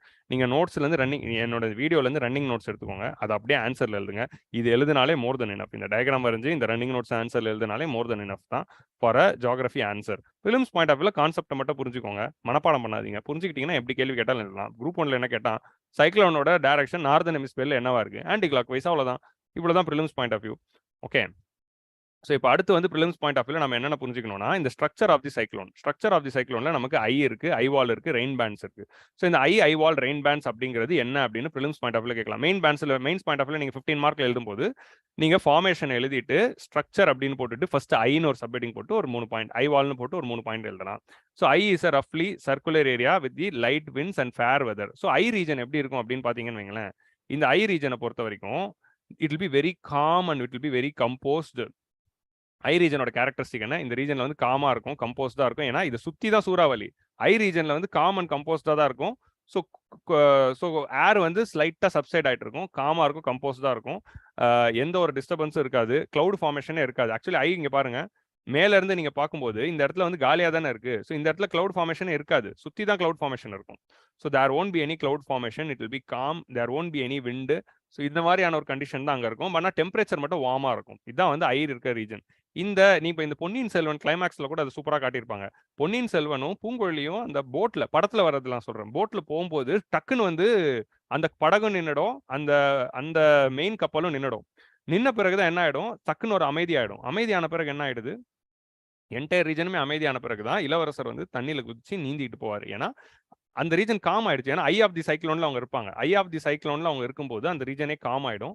காம் ஆகும், நோ மழை, நோ கிளவுடா இருக்கும். ஆனா அவர் நீந்தி அந்த கப்பல்ல ஏறின பிறகு என்ன ஆயிடும், இந்த சைக்ளோன் மூவ் ஆகி இந்த கிளவுட் பேண்ட் ஐ வால் ரீஜன் வந்துடும். ஐ வால் ரீஜன் வந்த பிறகுதான் அந்த கிளைமேக்ஸ்ல கப்பல் மூவ்மெண்ட் எல்லாமே ஆரம்பிக்கும். ஸோ பொன்னியின் செல்வன்ல அதை சூப்பராக காட்டியிருப்பாங்க, எப்படி ஐ ரீஜன்ல அவ்வளோ காமன் கம்போஸ்டா இருக்குன்னு. ஐ இஸ் ரஃப்லி circular area with the light winds, fair weather, and it is a center of a severe tropical storm. There is no precipitation, and sometimes blue skies is also seen. There is low surface temperature, surface pressure. So pressure is very low and temperature is very warm. I la vandu low pressure, high temperature because of latent heat of condensation, and no precipitation and clear sky. அப்படிங்கிறதான் பார்க்கணும். இதோட size வந்து 8 கிலோமீட்டர்ல இருந்து 200 kilometre வரைக்கும் இருக்கும் அந்த ஐயோட அந்த ரீஜன். அடுத்து eyewall. Eyewall is the most deadliest region. ஏன்னா அந்த ஐவால் ரீஜன்ல தான் வர்ற காத்து எல்லாமே சப்சைட் ஆகி சுத்திக்கிட்டு இருக்கும். ஸோ அந்த ஐவால் ரீஜன், ஸோ ஒரு ஐயை கடந்த பிறகு புயலுக்கு முன்னும் அமைதியா இருக்கும், பின்னும் அமைதியா இருக்கும். இந்த புயலுக்கு முன் அமைதி தான் இந்த ஐ. ஸோ ஃபர்ஸ்ட் வந்து புயல், அதுக்கப்புறம் ஒரு அமைதி, அதுக்கப்புறம் ஒரு புயல். அதுதான் வந்து இந்த புயலோட ஸ்ட்ரக்சர். ஸோ இந்த ஐ ரீஜனை தாண்டினோடனே இந்த ஐ வால் வரும். இந்த ஐ வால் வரும்போது தான் entire deep convection zone, fast wind, cyclone will occur with very high thunder storm. I is composed of slowly sinking air, but I wall is having updraft of air. So அந்த ரீஜன்ல தான் பயங்கரமான thunderstorms வரும். That is I wall. And finally, spiral bands. Another feature of tropical cyclone is the forming and maintaining of the eye. அந்த ஐயை சுத்தி வந்து long narrow rain bands. அந்த திரியா வரதான் long narrow rain bands, which is called as இது. These bands seem to spiral into the center. So அது வந்து சென்டரை நோக்கி வர்ற காத்து இருக்குல்ல, அந்த சென்டரை நோக்கி வர காத்து வந்து இப்படி ஸ்பைரல் பேண்ட்ஸா இருக்கு. ஸோ இது வரும்போது இது கிளவுட்ஸ் ஃபார்மேஷனும் இங்கே இப்படிதான் இருக்கு. அதுதான் வந்து இங்க மீன் பண்றாங்க. ஓகே, கிளவுட் ஃபார்மேஷனும் வந்து அந்த இதில் தான் இருக்கு. ஸோ அதனால தான் இந்த டயக்ராம் பார்த்தீங்கன்னா கரெக்டாக அந்த திரியா தெரியுது. Okay, that is called a spiral bands. இந்த மாதிரி 3 சப் டாபிக் போட்டு எக்ஸ்பிளைன் பண்ணிடுங்க, அவ்வளோதான். ஸ்பைரல் பேண்ட்ஸ்லையுமே வந்து there is cloud formation and rain. Eye wall is the most dangerous area with very very high precipitation, fast wind எல்லாமே இருக்கிறது ஐ வால்ல. Eye region is very calm. Eye ரீஜன்ல there is a subsidence of air. Eye wall ரீஜன்ல there is a upwarping of air. ஒரே கான்செப்டை நான் திரும்ப சொல்றேன் அப்படின்னு கன்ஃபியூஸ் ஆகாதீங்க. ஏன்னா நிறைய பேருக்கு புரியணும், நிறைய பேருக்கு தெளிவா புரியணுங்கிறதுக்காக தான். ஐ வால் ரீஜன்ல காத்து வந்து மேல போகுது ஸ்பைரலா, இந்த மாதிரி ஸ்பைரலா போகுது. ஐ ரீஜன்ல காத்து வந்து இட் இஸ் சப்சைடிங் அப்படிங்கிறது புரிஞ்சுக்கோங்க. ஸோ இதான் வந்து விண்டி ஆப். நீங்கள் எப்போ ஒரு சைக்ளோன் வந்தாலும் இந்த விண்டி அப்படிங்கிற அந்த ஆப் ஓப்பன் பண்ணி பாருங்க, உங்களுக்கு வந்து இந்த மாதிரி தான் டயக்ராம் வந்து கிடைக்கும் சூப்பராக. இதான் வந்து சைக்ளோனோட ஒரு ஐ ரீஜன். சுற்றி இருக்க காற்று இப்படி தான் இருக்கும். ஸோ இங்கே பார்த்தீங்கன்னு வைங்களேன், காற்று இதை நோக்கி வருதா? ஸோ இங்கே தான் வந்து கிளவுட் ஃபார்மேஷன் இருக்கு. ஸோ இப்படி வர்ற காற்று, இங்கேருந்து வர காற்று கடலில் இருக்க மாய்ஸ்சர்லாம் எடுத்துக்கிட்டு தான் இந்த இதை நோக்கி வருது. அப்படி எடுத்துக்கிட்டு வரும்போது automatically that is creating the clouds. இப்போ இந்த சைக்ளோன் தான் வந்து லேண்டை நோக்கி வருதுன்னு வைங்களேன். இப்போ இதே சைக்ளோன் லேண்டை நோக்கி வருதுன்னு வச்சுக்கோங்களேன். இந்த இடத்துல லோ இருக்குன்னு வைங்களேன். ஸோ இங்க இருக்க லோ இருக்கும்போது ஆட்டோமேட்டிக்கலி இங்க இருந்து காத்து வரும். இங்க இருந்து வர காத்து வந்து இந்த கடல்ல இருக்க தண்ணி எடுத்துக்கிட்டு இங்க வந்து கிளவுட் ஃபார்மேஷன் கொடுக்கும். அதே மாதிரி இங்க இருந்து காத்து வரும், லேண்ட்ல இருந்து காத்து வரும். ஸோ லேண்ட்லேருந்து வர காற்றுல கிளவுட் ஃபார்மேஷன் இருக்காது, இங்கேயும் லேண்ட்லேருந்து வர காற்றுல கிளவுட் ஃபார்மேஷன் இருக்காது. அதனால தான் புயலுக்கு முன்னாடி இந்த இடத்துல தான் சில்லுன்னு இருக்கும். இப்போ சென்னை ஏன் ரொம்ப நாளாக சில்லுன்னு இருந்ததுன்னா, ஒரு low pressure it was form, but it was ஸ்டேஷனரியாகவே அந்த லோ ப்ரெஷர் ரொம்ப நாளாகவே அங்கேயே இருந்தது. அது சைக்ளோனாகவும் ஃபார்ம் ஆகல, டிப்ரெஷனாகவே அப்படியே ரொம்ப நாளாக அங்கேயே இருந்தது.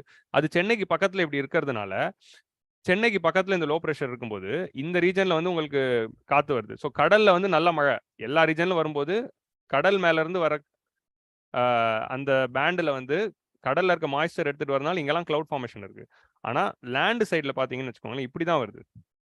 இப்போ நான் இந்த டயக்ராம் எடுத்துட்டு இப்படி போட்டேன்னா, சென்னை பக்கத்துல ஒரு லோ ஃபார்ம் ஆகி அப்படியே ஸ்டில் ஆயிடுச்சுன்னா என்ன ஆகும்? லேண்ட்ல இருந்து வர காத்து வந்து இப்படிதான் போகும். ஸோ சென்னையிலேருந்து காற்று வெளியே தான் போகுது. சென்னையிலேருந்து காற்று வெளியே போகும்போது ஆட்டோமேட்டிக்லி வின்டர் சீசனில் இந்த சென்ட்ரல் இந்தியாவில் இருக்கிற கோல்டு ஏர், இந்த சென்ட்ரல் இந்தியாவில் இருக்க கோல்டு ஏர் எல்லாமே இந்த சைக்ளோனை நோக்கி போகும். ஸோ அந்த கோல்ட் ஏர் சென்னை மேலே போகிறதுனால தான் சென்னை வந்து கொஞ்சம் நாளாக கூலாக இருந்தது. அந்த ஸ்னோ அதெல்லாம் சொல்லிட்டு இருந்தோம். ஓகே, ஸோ நெக்ஸ்ட் டைம் பாருங்கள், அந்த விண்ட் மூவ்மெண்ட்ஸ் எல்லாம் பாருங்கள்.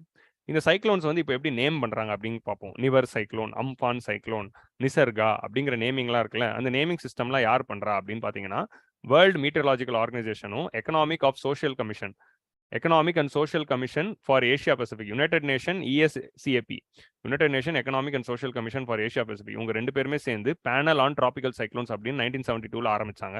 இந்த பேனல் ஆன் டிராபிக்கல் சைக்ளோன்ஸ் தான் நேமிங்ஸ் கொடுத்துட்டு இருந்தாங்க. ஸோ இனிஷியலாக ரேண்டமாக நேமிங்ஸ் கொடுத்துட்டு இருந்தாங்க. ஆனால் 2004 தான் என்ன பண்ணாங்க, ஒரு நேமிங் சிஸ்டம் கொண்டு வராங்க. அந்த நேமிங் சிஸ்டம்ல என்ன பண்றாங்க, they are dividing the world into 5 zones. எப்படி பிரிக்கிறாங்க அப்படின்னா, 2 ஆர்கனைசேஷனா பிரிக்கிறாங்க.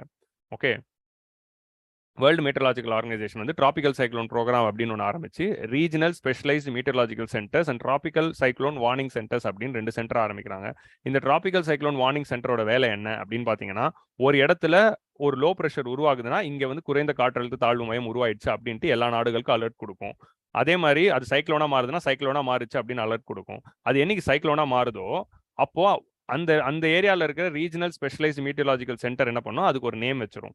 ஸோ வேர்ல்டை வந்து நம்ம எப்படி பிரிச்சிருக்கோம் அப்படின்னா, நம்ம கிட்டத்தட்ட வந்து பல ஜோன்ஸ் அப்படி பிரிச்சிருக்காங்க. ஓகே, கிட்டத்தட்ட வந்து நமக்கு வந்து ஒரு 8 ஜோனா அப்படி பிரிச்சு ஒரு ஜோனுக்குமே ஒரு ரீஜனல் ஸ்பெஷலைஸ்டு மெட்ரலாஜிக்கல் சென்டர் இருக்கு.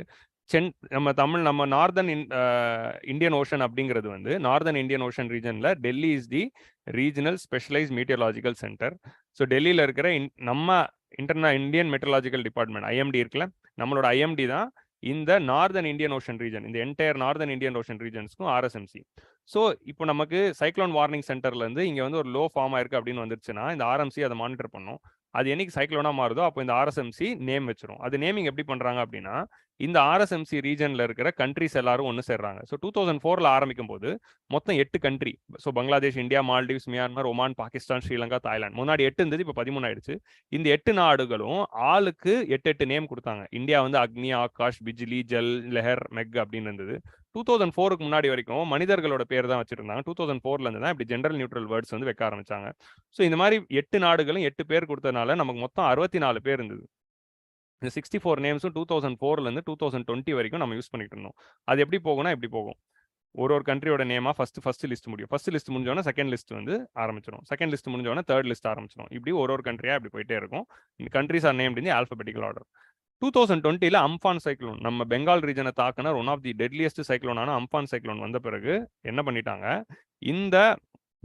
இந்த நேம்ஸ் எல்லாம் காலி ஆயிடுச்சு. ஸோ அதனால 2020ல இருந்து நியூ செட் ஆஃப் நேம்ஸ் கொடுத்தாங்க. அதே மாதிரி இந்த நார்தன் இந்தியன் ஓஷன் ரீஜன்ல எக்ஸ்ட்ராவா ஒரு 3 நாடுகளும் ஒன்று சேர்ந்தாங்க. ஸோ இப்போ India, Bangladesh, India, Iran, Maldives, Myanmar, Oman, Pakistan, Qatar, Saudi Arabia, Sri Lanka, Thailand, UAE, யமன்லாம் ஜாயின் பண்ணியிருக்காங்க.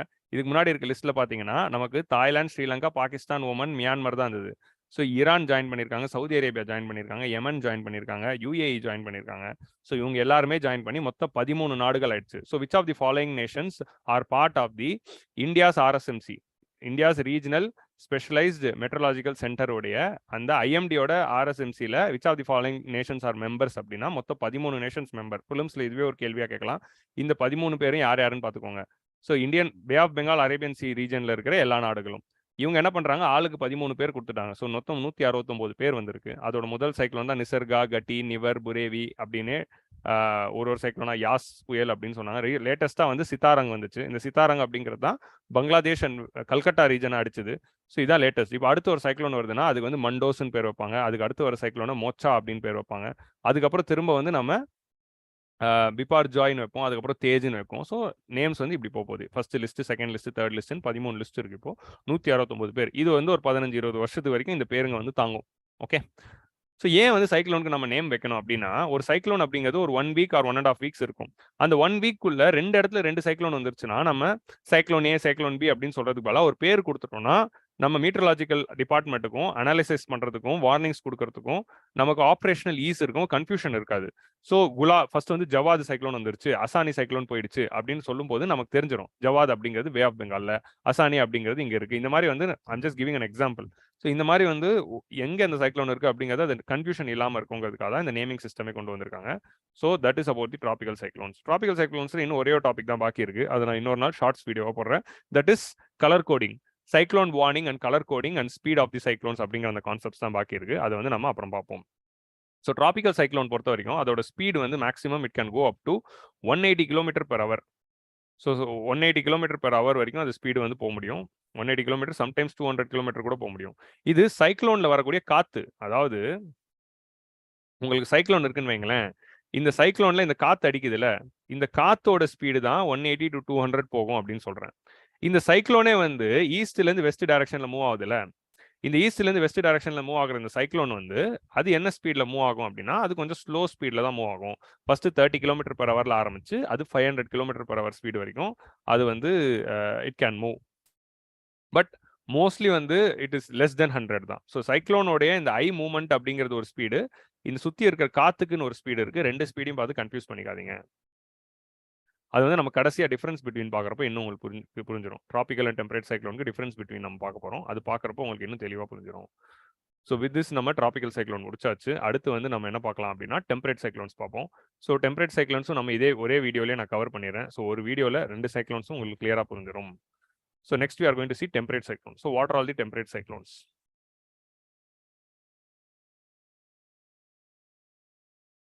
So temperate cyclones அப்படின்னா என்ன? So temperate cyclones, these are all the cyclones which form between 35 degree north to 65 degree north. 35 degree south to 65 degree south. So both hemisphere 35 to 65. So tropical cyclone அப்படிங்கிறது ஒரு 8ல இருந்து 30 குள்ள form ஆகும். இது 35 to 65 குள்ள form ஆகும். Just latitude வச்சு difference சொல்றோம். இதுதான் first difference. So the cyclone system, அதே மாதிரி ஒரு cyclone system இங்க டெவலப் ஆச்சுன்னா that is called as temperate cyclone or extra tropical cyclones or mid latitude cyclones or frontal cyclones or wave cyclones. இதே frontal cyclones அப்படின்னு சொல்றோம் அப்படின்னா front, நம்ம ஏர் ஃப்ராண்ட் அப்படின்னு ஒரு கான்செப்ட் இருக்கு. இந்த ஏர் ஃப்ராண்ட் அப்படிங்கிற இந்த கான்செப்ட்னால தான் இந்த சைக்ளோனே ஃபார்ம் ஆகுது. ரெண்டு கன்வர்ஜிங் ஏர் மாசஸ் ஒன்று சேரும்போது வரக்கூடிய அந்த இது ஏரியா ஆஃப் டிஸ்கண்டினியூட்டி ஏரியா நம்ம வந்து ஃப்ராண்ட் அப்படின்னு சொல்றோம். Two converging air masses with the contrasting characteristics is called as front. இந்த டூ கன்வர்ஜிங் ஏர் மாசஸ், அதாவது உங்களுக்கு ஒரு கோல்ட் ஏர், இந்த இடத்துல ஒரு ஹாட் ஏர். ஓகே, நீங்க வார்லாம் பாக்குறப்ப இந்த இடத்துல ஒரு நாடு, இந்த இடத்துல நாடு, படை வீரர்கள் இருப்பாங்க. ரெண்டு பேருமே அப்படியே மோதி வந்து அப்படி மோதிப்பாங்க. அது ரெண்டு படை வீரர்களும் ஃபர்ஸ்ட் மோதும் போது இந்த படத்துல எல்லாம் சினிமாலாம் காட்டுவாங்கல்ல, அது ரெண்டு பேரும் மோதுறதை தான் எல்லா படத்துலையும் காட்டுவாங்க. பொன்னியின் செல்வன் கூட காட்டியிருப்பாங்க அந்த இலங்கை போர்ல காட்டும் போது. ஸோ இப்படி ரெண்டு பேரும் மோதும் போது அதுதான் வார் ஃப்ராண்ட் அப்படின்னு சொல்லுவோம். வார் ஃப்ராண்ட்னா என்ன? ரெண்டு நாட்டு வீரர்கள் எங்க மோதிக்கிறாங்கன்னு. அதே மாதிரி ஏர் ஃப்ராண்ட் அப்படின்னா என்ன? ஏர் ஃப்ராண்ட்னா கோல்டு ஏர் மாஸும் வார்ம் ஏர் மாஸும், ஹாட் ஏர் மாஸும். இதை வந்து நம்ம வார்ம் ஏர் மாஸ் அப்படின்னு சொல்றோம். ஒரு ஏர் மாஸ்னா என்ன? It is the large pocket of air with even characteristics, large pocket of air with even characteristics of constant temperature gradient, pressure conditions and moisture content. Or entire pocket of air la with even characteristics. Even characteristics na it is having temperature gradient is constant, pressure is constant, humidity is constant, and humidity is constant for a large area. So large pocket of air with even characteristics is called as air mass. இந்த ஏர் மாஸை நம்ம warm ஏர் mass, cool air mass சொல்றோம். So லேண்ட்ல இருக்கிற டெம்பரேச்சரை விட ஏர் மாஸோட temperature அதிகமாக இருந்தால் warm ஏர் mass, land டெம்பரேச்சரை விட வர ஏர் மாஸோட டெம்பரேச்சர் கம்மியாக இருந்தால் கோல்ட் ஏர் மாஸ். ஸோ நம்ம எந்த டெம்பரேச்சர், இந்த டெம்பரேச்சருக்கு மேலே இருந்தால் வார்ம், இந்த டெம்பரேச்சருக்கு கீழே இருந்தால் கோல்டு அப்படிங்கிற மாதிரி ஒரு டெம்பரேச்சர்லாம் கிடையாது. லேண்டோட டெம்பரேச்சர் என்னவோ அதை வச்சு தான். இப்போ லேண்ட்ல வந்து 30 டிகிரி சி இருக்குன்னு வைங்களேன், வர ஏர் மாஸ் வந்து 28 டிகிரி சி இருக்குன்னு வைங்களேன், இது வந்து கோல்ட் ஏர் மாஸ் தான். ஏன்னா இதை விட இது கம்மியா இருக்கு. இப்போ அதே வந்து இதே ஏர் மாஸ் 28 டிகிரி சி மேலே தான் இருக்கு. ஆனால் லேண்ட் ரீஜன் பார்த்தீங்கன்னு வைங்களேன், லேண்ட் ரீஜன் 25 டிகிரி சி தான் இருக்கு. ஆனால் வர ஏர் மாஸ் வந்து 28 டிகிரி சி இருக்குன்னா இது வார்ம் ஏர் மாஸ்ன்னு சொல்லுவோம். ஸோ ஏர் மாஸோட டெம்பரேச்சரை பொறுத்து நம்ம சொல்லலை, with compared to ground temperature வச்சு தான் வார்ம் ஏர் மாஸா கோல்ட் ஏர் மாஸான்னு சொல்றோம். இது ஏர் மாசஸோட டிஃப்ரெண்ட் டைப்ஸ். இந்த ரெண்டு ஏர் மாசஸும் when they are coming and converging with each other. So அந்த கன்வர்ஜ் ஆகிற அந்த ரீஜனுக்கு தான் நம்ம ஃப்ராண்ட்னு சொல்றோம். So what is a front? Front is a region where two converging air masses converge against each other. So two air masses with the divergent with the contrasting characteristics.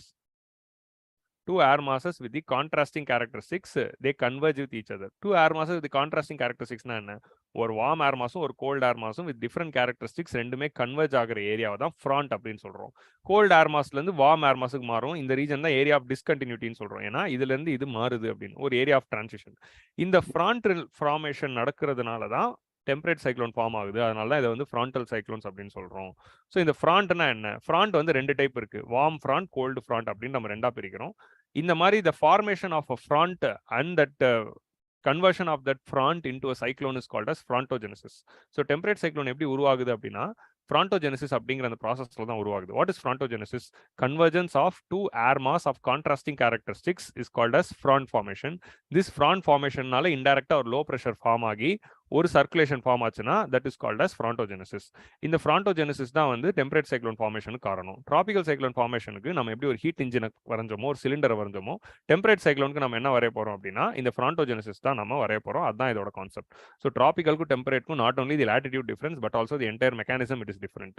They are formed mainly due to convergence of two contrasting air masses. Two contrasting air masses, that is warm or moist warm, moist, tropical, light tropical air mass and cold, dry, dense polar air mass. So tropical air மாஸும் polar air மாஸும் சேருது. அது என்ன tropical ஏர் mass? So இந்த மாதிரி ஏர் masses earth ஃபுல்லா இருக்கு. ஆனா டிராபிக்கல் ஏர் மாஸும் போலார் ஏர் மாஸும் சேர்ற இடத்துல தான் நமக்கு இந்த ஃப்ரான்டோஜெனசிஸ் நடக்குது. அதனால தான் இந்த டெம்பரேட் சைக்ளோன் ஃபார்ம் ஆகுது. Polar front is formed and create into it, and that will emerge into a temperate cyclone system. They move in the west to east direction due to the influence of westerlies and jet streams. அப்படிங்கிறதான் இதோடைய characteristics. So பொதுவாக வந்து நம்ம எர்த்தில் பார்க்குறப்ப இதான் வந்து pressure belts, equatorial low, subtropical high, subpolar low அப்படின்னு பார்க்குறோமா. இந்த ஈக்குட்டோரியல் லோ அப்படிங்கிற இந்த ரீஜனில் இங்கே வந்து இதுதான் ட்ரேட் வின்ஸ் அப்படின்னு சொல்கிறோம். இந்த சப்ட்ராபிக்கல் ஹைல இருந்து சப்போலார் லோக்கு போகிற இதை வெஸ்டர்லிஸ் சொல்லுவோம். போல் ரீஜன் நம்ம ஆல்ரெடி இப்போ தான் இந்த வீடியோட ஸ்டார்டிங்லேயும் பார்த்தோம். போல்ல இருந்து சப்போலார் லோகோ நோக்கி வர்றதுக்கு பேர் தான் போலார் ஈஸ்டர்லிஸ் சொல்கிறோம். ஸோ போல்ல இருந்து வர இந்த போலார் ஈஸ்டர்லிஸ் அப்படிங்கிறது என்ன டைரக்ஷன்ல வருது? இந்த டைரக்ஷன்ல வருது. அதாவது நார்த் ஈஸ்ட்ல இருந்து சவுத் வெஸ்ட் நோக்கி போகுது. இந்த டைரக்ஷன்ல வருது. இதுக்கு பேர் போலார் ஈஸ்டர்லிஸ் அப்படின்னு சொல்றோம். இந்த போலார் ஈஸ்டர்லிஸ் எப்படி இருக்கும்? They will be cold, they will be dry, ஓகேவா, தே வில் பி டென்ஸ். ஏன்னா கோல்டா இருக்கிறதுனால நல்லா டென்ஸா இருக்கும், நல்லா ட்ரையா இருக்கும். ஏன்னா பனிப்பொழியில ரீஜன்ல இருந்து, அதாவது போலார் ரீஜன்ல இருந்து வருது. இந்த வெஸ்டர்லிஸ் எப்படி இருக்க போகுது? இந்த வெஸ்டர்லிஸ் வந்து சப்ட்ராபிக்கல் ரீஜன்ல இருந்து வரப்போகுது. ஸோ இந்த வெஸ்டர்லிஸோட டைரக்ஷன் என்ன? அதே சவுத் வெஸ்ட்ல இருந்து நார்த் ஈஸ்ட் டைரக்ஷனை நோக்கி போகுது. இதோட கேரக்டரிஸ்டிக்ஸ் என்னவா இருக்கும்? It will B hot R warm, it will B moist. ஏன் மாய்ஸ்ட் அப்படின்னா இங்க வந்து நிறைய கடல்கள் இருக்கும். இந்த கடல்ல இருந்து வாட்டர் வேப்பர் எடுத்துட்டு போகுது. And it will B light. ஒரு இது வார்மா இருந்து அப்படின்னாலே அது வந்து லைட் ஆகி ரைஸ் ஆயிடும். ஸோ வார்ம், மாய்ஸ்ட் அண்ட் லைட்டா இருக்கிற இந்த ஏர் தான் வந்து வெஸ்டர்லிஸ். ஸோ இப்படி இந்த வெஸ்டர்லிஸ்ல இருந்து இங்க வந்து நமக்கு ஹாட்டான ஏர் மாஸ் ஃபார்ம் ஆயிடுது. போலார் ரீஜன்ல கோல்ட் ஏர் மாஸ் ஃபார்ம் ஆயிடுது. இந்த ரெண்டு ஏர் மாஸும் they converge at the region called subpolar low. இந்த சப்போலார் லோ ரீஜன்ல இது கன்வர்ஜ் ஆகும் போது தான் நமக்கு ஃப்ரான்டோஜெனசிஸ் நடக்குது. இந்த ஃப்ரான்டோஜெனசிஸ் நடக்கிறப்போ இந்த ரெண்டு ஏர் மாஸோட கன்வர்ஜன்ஸ், ஏன்னா இது ஒரு ஏர் மாஸ், இது ஒரு air mass, contrasting air mass of different characteristics, இது ரெண்டும் இந்த சப்போலார் ரீஜன்ல கன்வர்ஜ் ஆகும் போது தான் ஃப்ரான்டோஜெனசிஸ் நடக்குது. அந்த ஃப்ரான்டோஜெனசிஸ் நடக்கும் போது தான் நமக்கு டிராபிக்கல் சைக்ளோன் ஃபார்மேஷன் வருது.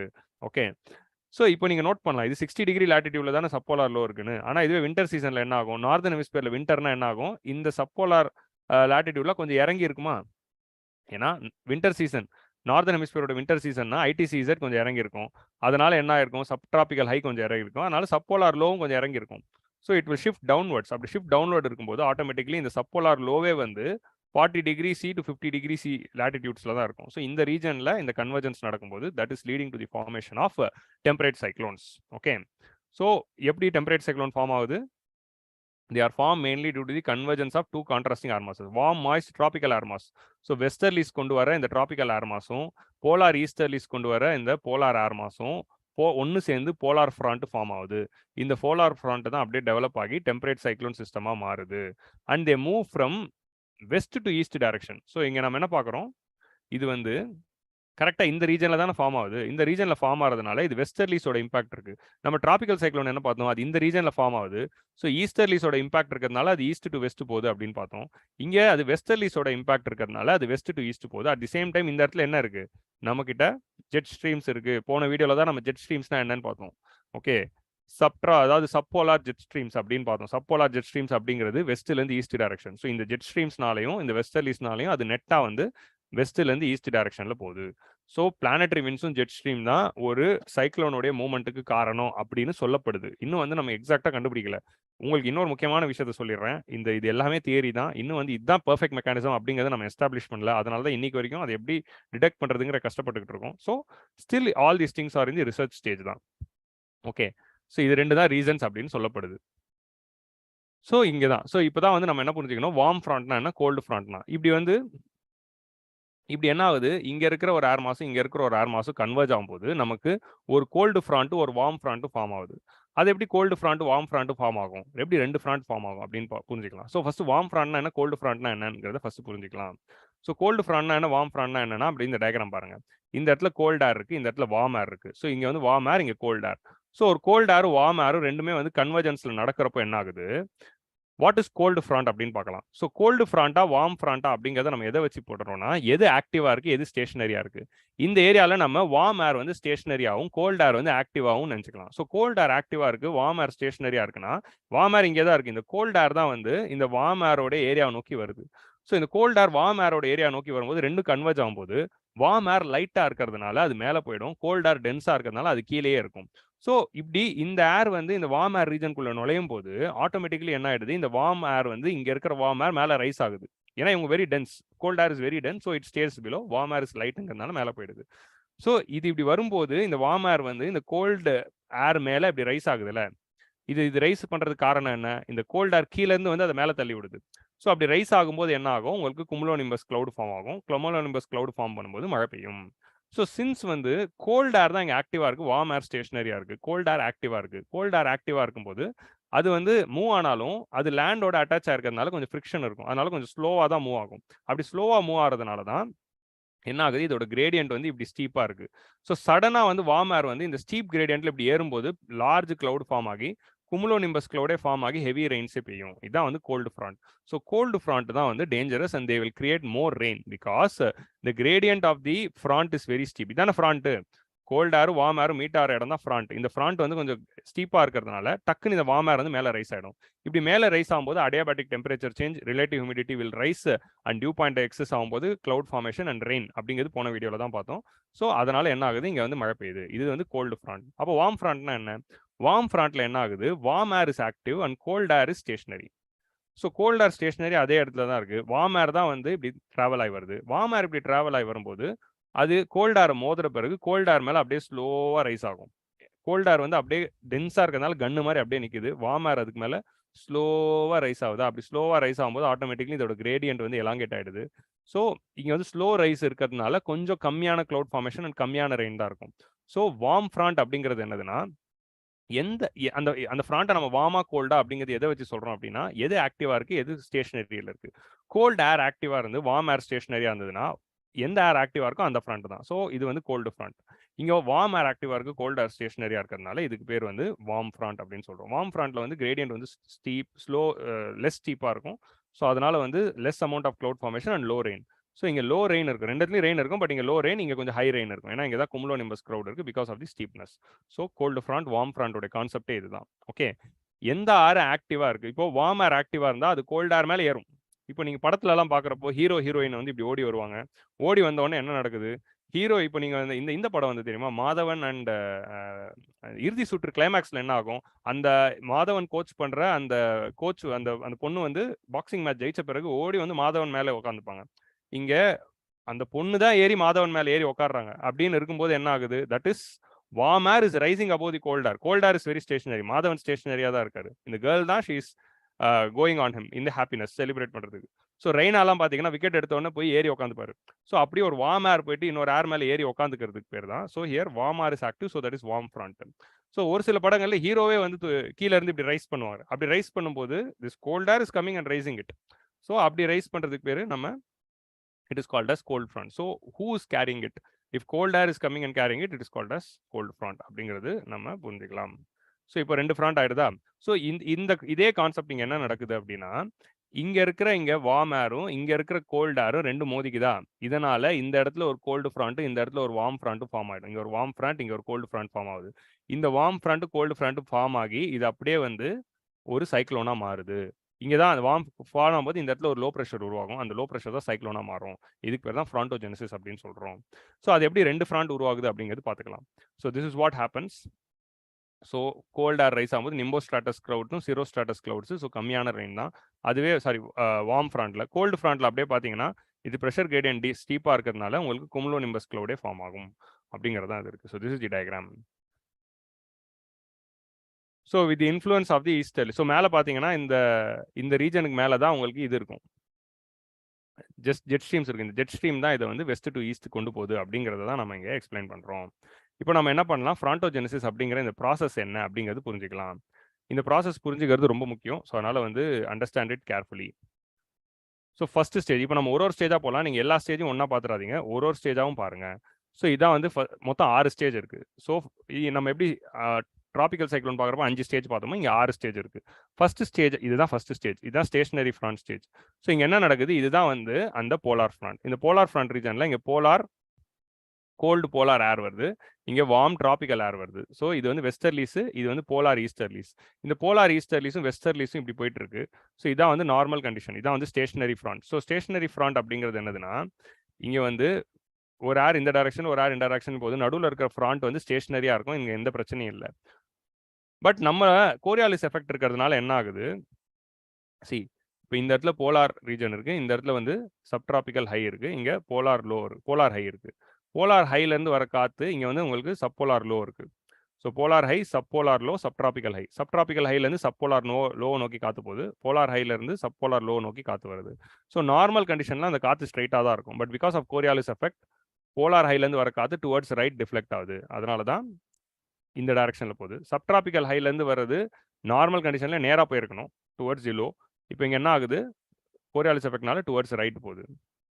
ஸோ இங்கேருந்து வர காற்று டுவர்ட்ஸ் லெஃப்ட் போகிறதுனாலையும், இங்கேருந்து காற்று போகிறது ரைட்ஸ் போகிறதுனாலையும், போலார் ஹைலேருந்து வர கோல்ட் ஏர் வந்து இங்கே வந்து வார்ம் ஏரை இங்கே புஷ் பண்ணுது, இங்கேருந்து போகிற வார்ம் ஏர் இங்கே கோல்ட் ஏரை போய் புஷ் பண்ணுது. ஸோ அதனால தான் இந்த இடத்துல cold air is coming and pushing the warm air அப்படிங்கிறதுனால இங்கே கோல்டு ஃப்ராண்ட்டும், இங்கே warm air is going and pushing the cold air அப்படிங்கிறதுனால இங்கே வார்ம் ஃப்ராண்ட்டும் உருவாகுது. ஸோ இப்போ உங்களுக்கு புரிஞ்சிருக்கும் இந்த இடத்துல ஏன் கோல்டு ஃப்ராண்ட், இந்த இடத்துல ஏன் வார்ம் ஃப்ராண்ட்னு. ஏன்னா இந்த வார்ம் ஏர் தான் போயிட்டு இங்கே இருக்க கோல்ட் ஏரை புஷ் பண்ணுது because of the Coriolis effects towards right. அதே மாதிரி இங்கே கோல்ட் ஏர் தான் வந்து இங்கே வார்ம் ஏரை புஷ் பண்ணுது. ஸோ அதனால இங்கே ஒரு கோல்டு ஃப்ராண்ட்டும் இங்கே இடத்துல ஒரு வார்ம் ஃப்ராண்ட்டும் உருவாகுது. இந்த கோல்டு ஃப்ராண்ட் வார்ம் ஃப்ராண்ட் உருவாகும் போது என்ன ஆகுது, இந்த வார்ம் ஃப்ராண்ட் வந்து இந்த கோல்டு ஏரியா மேலே ஏற பார்க்குது. அதே மாதிரி இந்த கோல்ட் ஏர் சுத்திட்டு வந்து இந்த வார்ம் ஃப்ராண்ட் கீழே வந்து நுழைய பார்க்குது. இப்படி கீழே நுழையும் போது it will try to lift the warm air. So ஒரு கோல்ட் ஏர் வரும்போது என்ன பண்ணுது, it is trying to lift the warm air. So ஒரு சைடில் இந்த வார்ம் ஏர் அப்படியே வந்து கோல்ட் ஏர் மேலே ஏறுது, இன்னொரு சைடில் அந்த கோல்ட் ஏர் அப்படியே சுற்றிக்கிட்டு வந்து இந்த வார்ம் ஏர் கீழே போக பார்த்து. ஸோ வார்ம் ஏர் வந்து இங்கே ரைஸ் ஆகுது. ஸோ இந்த டயக்ராமில் நீங்கள் இதை அப்படியே சூப்பர் இம்போஸ் பண்ணி பாருங்கள். இங்க இருக்கிற கோல்ட் ஏர் வந்து கீழே போக பார்க்கும், இங்க இருக்கிற வார்ம் ஏர் இதை லிஃப்ட் பண்ணுது. So warm air is being lifted here. அதே மாதிரி இங்கே automatically warm air is being lifted because of a cold front. So இந்த இடத்துல ஒரு ஸ்டீப்பான ஒரு கிரேடியன்ட்டும், இந்த இடத்துல கொஞ்சம் கம்மியான கிரேடியன்ட்டும் இருக்கும். பட் இந்த ரீஜனில் என்ன ஆகுது, இந்த ரெண்டு ரீஜன்ல என்ன ஆகுது அப்படின்னு பார்த்தீங்கன்னா, ஏர் இஸ் பீங் ரைஸ்டு. இங்கே கோல்ட் ஏர் வந்து மேலே புஷ் பண்ணுது, இங்கே வார்ம் ஏர் மேலே ரைஸ் ஆகுது, but air is being pushed up. So அப்படி புஷ் அப் ஆகும்போது இங்கே என்ன நடக்குதுன்னா, இது இப்படி போதா, இது இப்படி வருதா, இது இன்னும் வந்து இன்டென்சிஃபை ஆகும். இன்னும் இன்டென்சிஃபை ஆகும்போது இது இன்னும் இப்படி போகுது, இது இன்னும் வந்து இப்படி வருது. ஸோ இது இன்னும் இப்படி போகுது, இன்னும் இப்படி வருது அப்படிங்கிறதுனால ஒரு ஆன்டி கிளாக் வைஸ் சர்க்குலேஷன் வருதா. இந்த ஆன்டி கிளாக் வைஸ் சர்க்குலேஷன் ஆகும்போதே ஆட்டோமேட்டிக்லி இங்கே ஒரு லோ ப்ரெஷர் உருவாகுது. ஸோ ஃபர்ஸ்ட் இன்சிபியன்ட் ஸ்டேஜ் தான் இந்த warm air will go and push the cold air and cold air will push the warm air. So cold front warm front is formed. இந்த warm front form பண்ண பிறகு இன்னும் அது intensify ஆகி இன்னும் இதை தள்ளுது, இது இன்னும் சுற்றிட்டு வந்து இப்படி தள்ளுறதுனால இது வந்து ஒரு ஆன்டி கிளாக் வைஸ் டைரக்ஷனில் போகிறதுனால இதுதான் வந்து ஒரு லோ ப்ரெஷர் உருவாகுது. This is called as mature stage. In mature stage what it is happening, இந்த வார்ம் ஏர் இன்னும் இதை புஷ் பண்ணுது, கோல்ட் ஏர் இன்னும் வந்து சுற்றிட்டு வந்து இதை புஷ் பண்ணுறதுனால உங்களுக்கு ஒரு ஆன்டி கிளாக் வைஸ் டைரக்ஷன் கிடைக்குதா. இந்த ஆன்டி கிளாக் வைஸ் டைரக்ஷனால தான் இந்த இடத்துல ஒரு லோ ப்ரெஷர் உருவாகுது. இந்த லோ ப்ரெஷர் உருவாகிற சுற்றி இப்படி ஆன்டி கிளாக் வைஸ் நடக்குது. இந்த ஏரியாவை நீங்கள் இமேஜின் பண்ணி பார்க்குறப்போ இது ஒரு 2D இமேஜில் உங்களுக்கு இப்படி தான் தெரியும். பட் 3Dயில் யோசிச்சு பார்க்குறப்போ எப்படி தெரியுது அப்படின்னா, இந்த வார்ம் ஃப்ராண்ட் ரீஜனில் இப்படி இமேஜின் பண்ணிக்கோங்க, கோல்ட் ஏர் இப்படி ரைஸ் ஆகுது, கோல்டு ஃப்ராண்ட் ரீஜனில் அது சுற்றிட்டு வந்து it is pushing down. So ரெண்டு இடத்துலையும் காற்று வந்து ரைஸ் ஆகுது. ஸோ இந்த இடத்துல என்ன நடக்குது அப்படின்னா, இந்த கோல்ட் ஏர் வந்து கீழே போக பார்க்குது, வார்ம் ஏரை மேலே ரைஸ் பண்ண பார்க்குது, இங்கே வார்ம் ஏரே மேலே ரைஸ் பண்ண பார்க்குது. விச் மீன்ஸ் தட் இந்த ரீஜன் ஃபுல்லாக கோல்ட் ஏர் கீழே இருக்குது, இந்த ரீஜன் ஃபுல்லாக வார்ம் ஏர் மேலே இருக்குது. ஸோ இந்த மாதிரி வந்து இந்த ப்ராசஸ் வந்து இன்னும் இன்டென்சிஃபை ஆகும். அடுத்து வந்து நேரோயிங் ஆஃப் வார்ம் செக்டர். இது வந்து இன்னும் இன்டென்சிஃபை ஆகும்போது more warm air is pushed and more cold air is புஷ்டுங்கிறதுனால நிறைய வார்ம் ஏர் ஆட்டோமேட்டிக்காக மேலே ஏறும், நிறைய கோல்ட் ஏர் ஆட்டோமேட்டிக்காக கீழே வந்து புஷ் பண்ணிக்கிட்டே இருக்கும். ஸோ கொஞ்சம் கொஞ்சமாக என்ன ஆகும், வார்ம் ஏர் வந்து டோட்டலாக மேலே ஏறிட்டே போகும். ஸோ இவ்வளோ இருந்த வார்ம் ஏர் எல்லாமே ஆஃப் தி கிரவுண்ட் மேலே லிஃப்ட் ஆயிடுச்சு. ஸோ இங்கே என்ன நடக்குதுன்னா, கோல்ட் ஏர் வந்து கீழே வந்து ஃபுல்லாக ஃபில் ஆகிட்டு இருக்கு, வார்ம் ஏர் வந்து மேலே ஃபுல்லாக ரைஸ் ஆகிட்டு இருக்கு. ஸோ இதுதான் இங்கே நடக்குது. ஸோ இப்படி ரைஸ் ஆகிட்டே இருக்கிறதுனால ஒரு காலகட்டத்தில் என்ன ஆகிடும், கீழே ஃபுல்லாக கோல்ட் ஏர் மேலே ஃபுல்லாக வார்ம் ஏரும் ஆகிடும். ஸோ இதே டயக்ராமை நான் வந்து உங்களுக்கு டாப் வியூவில் போடுறேன் பாருங்க. இது வந்து உங்களுக்கு சைடு வியூ. ஸோ ஆக்சுவலி இதுவே வந்து நான் உங்களுக்கு இப்படி போடுறேன். ஸோ இந்த இடத்துல கோல்டு ஃப்ராண்ட் வருதா, ஸோ இப்படி இங்கே போதா. ஸோ இங்கே வந்து வார்ம் ஏர் வந்து மேலே ரைஸ் ஆகி இங்கேயும் வார்ம் ஏர் வந்துடும், இங்கேயும் கோல்ட் ஏர் வந்து கீழே ஃபில்லப் ஆகிறதுனால கீழே ஃபுல்லாக கோல்ட் ஏர் ஆகிடும், மேலே ஃபுல்லாக இந்த மாதிரி ஒரு வார்ம் கண்டிஷன்ஸ் இருக்கும். ஸோ வார்ம் ஏர் ஃபுல்லாக மேலே ஆகிடும், கோல்ட் ஏர் ஃபுல்லாக கீழே வந்துடும். ஸோ அந்த மாதிரி வந்து ஒரு சுச்சுவேஷன் உருவாகுது. ஸோ இந்த ரீஜன் தான் வந்து it is called as narrowing of warm. கொஞ்சம் கொஞ்சமாக வார்ம் செக்டர் நேரோ ஆகிட்டே இருக்கும். ஸோ நேரோ ஆக என்ன ஆகுது, வார்ம் ஏர் மேலே ஏறுது, இங்கே க்ளவுட் ஃபார்ம் ஆகுது, கோல்ட் ஏர் கீழே போகுது, இங்கே க்ளவுட் ஃபார்ம் ஆகுது. ஸோ இங்கேருந்து உங்களுக்கு என்ன தெரியுதுன்னா, கோல்டு ஃப்ராண்ட் உருவான இடத்துல உங்களுக்கு குமுலோ நிம்பஸ் கிளவுடும், வார்ம் ஃப்ராண்ட் உருவான இடத்துல உங்களுக்கு நிம்போஸ்ட்ராட்டஸ் கிளவுடும் உருவாகும். ஸோ நிம்போஸ்ட்ராட்டஸ் கிளவுட்னா என்ன, குமுலோ நிம்பஸ் கிளவுட்னா என்ன, அதெல்லாம் வந்து நம்ம ஆல்ரெடி வந்து டிஸ்கஸ் பண்ணிருக்கோம். இங்கே நிம்போஸ்ட்ராட்டஸ், இங்கே குமுலோ நிம்பஸ் கிளவுட்ஸ் இருக்கும். ஸோ ஆட்டோமேட்டிக்கலி இந்த லோ ப்ரெஷரை சுற்றி உங்களுக்கு இந்த மாதிரி வி ஷேப்பில். ஸோ இப்போ நம்ம ட்ராபிக்கல் சைக்ளோன் பார்த்தோம்னா அது வந்து இந்த மாதிரி சர்க்குலர் ஷேப், எலிப்டிக்கல் ஷேப்பில் இருந்தது. ஆனால் temperate cyclone most of the கண்டிஷனில் இந்த மாதிரி வி ஷேப்பில் தான் இருக்கும். இந்த இடத்துல லோ இருக்கும், இதை சுற்றி உங்களுக்கு கிளவுட் ஃபார்மேஷன் இப்படி இருக்கும். ஓகே, இந்த மாதிரி ஒரு இன்வெர்டட் வி ஷேப்பில் தான் உங்களுக்கு வந்து இந்த கிளவுட் ஃபார்மேஷன் இருக்கும். இங்கே லோ இருக்கும், காத்தான சுற்றிக்கிட்டு இருக்கும். ஓகே, ஸோ இந்த கிளவுட் பேண்ட்ஸ் வந்து ஒரு இன்வெர்டட் வி ஃபார்மில் இருக்கும். ஸோ கொஞ்சம் கொஞ்சமாக வார்ம் ஃப்ரண்ட் டோட்டலாக மேலே போகும்போது entire cold air will fill the bottom region and warm air will be totally lifted up. என்டையராக அந்த ஹீரோயினை நம்ம தூக்கியாச்சு. தூக்கின பிறகு என்ன ஆயிடுது, entirely the warm front is in the up. So warm front டோட்டலாக ரைஸ் ஆன பிறகு automatically this is called as occlusion. So what is called as occlusion? Occlusion அப்படிங்கிறது என்னதுன்னா என்டையர் வார்ம் ஏருமே வந்து கீழே தரையில் எதுவுமே இல்லாமல் entirely it is going up. So entirely it is going அப்னா what does it mean? So in land region you will fully have cold air and entire warm ஏரும் மேலே ரைஸ் ஆயிருக்கும். ஏன்னா ஒரு சைடில் கோல்ட் ஏர் கீழே வந்து உள்ள நுழைப்பாது, இன்னொரு சைடில் வார்ம் ஏரே மேலே இருப்பாது. At the end of the ஸ்டேஜில் லேண்ட் சர்ஃபேஸ், இது சைடு வியூ, இது சி லெவல், இது வந்து அட்மாஸ்பியரிக் லெவல். ஓகே, ஸோ மேலே வந்து ஆல்டிடியூட் ரைஸ் ஆகுது. ஆல்டிடியூட் ரைஸ் ஆக கீழே ஃபுல்லாக கோல்ட் ஏர், மேலே ஃபுல்லாக வார்ம் ஏர் வர போகிறது தான் அக்ளூஷன் அப்படின்னு சொல்கிறோம். கொஞ்சம் கொஞ்சமாக வந்து இந்த அக்ளூஷன் அப்படிங்கிறது எதை மீன் பண்ணுதுன்னா என்டையர்லி வார்ம் ஏர் மேலே போயிடுச்சு. ஸோ ஃபைனலாக என்ன ஆகிடும், all the warm air would have risen up and all the cold air will be filling the bottom region அப்படிங்கிறதா வந்து it will be coming. So அதான் வந்து ஃபைனல் ஸ்டேஜ். அக்ளூஷன் அப்படிங்கிறது கொஞ்சம் கொஞ்சமாக வார்ம் ஏர் வந்து நேரோ ஆகி வார்ம் ஏரே என்டையர்லி மேலே போகிறது தான் அக்ளூஷன். அது என்டையர்லி அக்ளூஷன் ஆன பிறகு தர ரீஜனில் ஃபைனல் ஸ்டேஜ் வந்துடும். இந்த லேண்ட் ரீஜன் டிசிபேஷன் அப்படிங்கிற ஸ்டேஜில் என்ன ஆகிடும், லேண்ட் ரீஜன் ஃபுல்லாக கோல்ட் ஆரும், கொஞ்சம் ஹையர் ரீஜனில் ஃபுல்லாக வார்ம் ஏரும் வந்துருச்சுன்னா என்ன ஆகிடும், there won't be any rain. So இப்போ இந்த கோல்டு ஃப்ராண்ட் ரீஜனில் என்ன நடக்குது, இந்த கோல்ட் ஏர் வந்து என்டையர் பாட்டம் ரீஜனையும் ஃபில்அப் பண்ணிடும், இந்த வார்ம் ஏர் ஃபுல்லாக மேலே ஃபில்அப் பண்ணிடும். ஸோ இங்கே வார்ம் ஏரும் கீழே கோல்ட் ஏரும் இருக்கும். இப்படி இருக்கிறதுனால என்ன ஆயிடுது, இந்த கிளவுட் ஃபார்மேஷன் நின்றுடும், cyclone will be ending. So இந்த வார்ம் ஏர் கோல்ட் ஏர் மேலே இப்படி ரைஸ் ஆகிறதுனாலையும் இல்லைலாம் இந்த வார்ம் ஏர் இங்கே இப்படி ரைஸ் ஆகிறதுனால தான் இங்கே கிளவுட் ஃபார்மேஷனே இருக்குது. ஸோ என்டையர்லி வந்து கீழே ஃபுல்லாக கோல்ட் ஏரும் மேலே ஃபுல்லாக வார்ம் ஏரும் ஆயிடுச்சுன்னா இந்த சைக்ளோன் வில் ஸ்டாப். இந்த கண்டிஷன், இந்த டைமை தான் நம்ம ஃப்ரான்டோலிசிஸ் அப்படின்னு சொல்கிறோம். ஸோ நான் இவ்வளோத்தையும் எக்ஸ்பிளைன் பண்ணுறது நீங்கள் ஆன்சரில் எழுதணுங்கிறதுக்காக இல்லை, இந்த கான்செப்டை புரிஞ்சுக்கணுங்கிறதுக்காக. ஸோ ஒரு எக்ஸாம்பிள் உங்களுக்கு ஒரு கொஸ்டின் வருது அப்படின்னா நீங்கள் அந்த ஆன்சரில் என்னன்னு எழுதுவீங்க. So what are temperate cyclones, அதோட டெஃபினேஷன் என்ன, how it is form, they are the same சைக்ளோனோட அதே டெஃபினேஷன் போட்டு but they are formed in this latitude அப்படின்னு போட்டீங்க. Frontogenesis, they are formed mainly because of frontogenesis அப்படின்னு போட்டுட்டு ஃப்ரான்டோஜெனிசிஸ்னா என்ன அப்படின்னு எக்ஸ்பிளைன் பண்ணிடுறீங்க. They are form mainly due to the convergence of two contrasting air masses. இது temperate cyclone, westerly jet stream direction போட்டீங்க. அதுக்கப்புறமா இந்த கோல்டு ஃப்ராண்ட், வார்ம் ஃப்ராண்ட், இந்த ரெண்டு டயக்ராம் நான் எக்ஸ்பிளனேஷனுக்காக தான் கொடுத்தேன். டேரக்டா வந்து நீங்க என்ன டயக்ராமுக்கு போயிடணும்னா இந்த டயக்ராமுக்கு வந்துடணும். ஸ்டேஜஸ் ஆஃப் ஃப்ரான்டோஜெனிசிஸ்னா என்னன்னு மூணு லைன் போட்டுட்டு டேரக்டா வந்து ஃப்ரான்டோஜெனிசிஸோட 6 ஸ்டேஜுக்கு வந்துடணும். ஸோ இந்த டயக்ராம் கண்டிப்பாக வரையணும். நீங்க உங்க ஆன்சர் ரேட்டிங்ல நீங்க என்ன டயக்ராம் வரையணும்னா what is temperate cyclone and what is ஃப்ரான்டோஜெனிசிஸ்னு எழுதிட்டு இந்த டயக்ராம் வரைஞ்சிட்டு 6 ஸ்டேஜையும் இப்படி போட்டுடணும். 6 ஸ்டேஜும் போட்டு எக்ஸ்பிளைன் பண்ணிடணும். 6 ஸ்டேஜும் போட்டு எக்ஸ்பிளைன் பண்றீங்க. இதுதான் வந்து பர்ஃபெக்டா எங்க இருக்குன்னா சவீந்திரா சிங்ல இருக்கும்.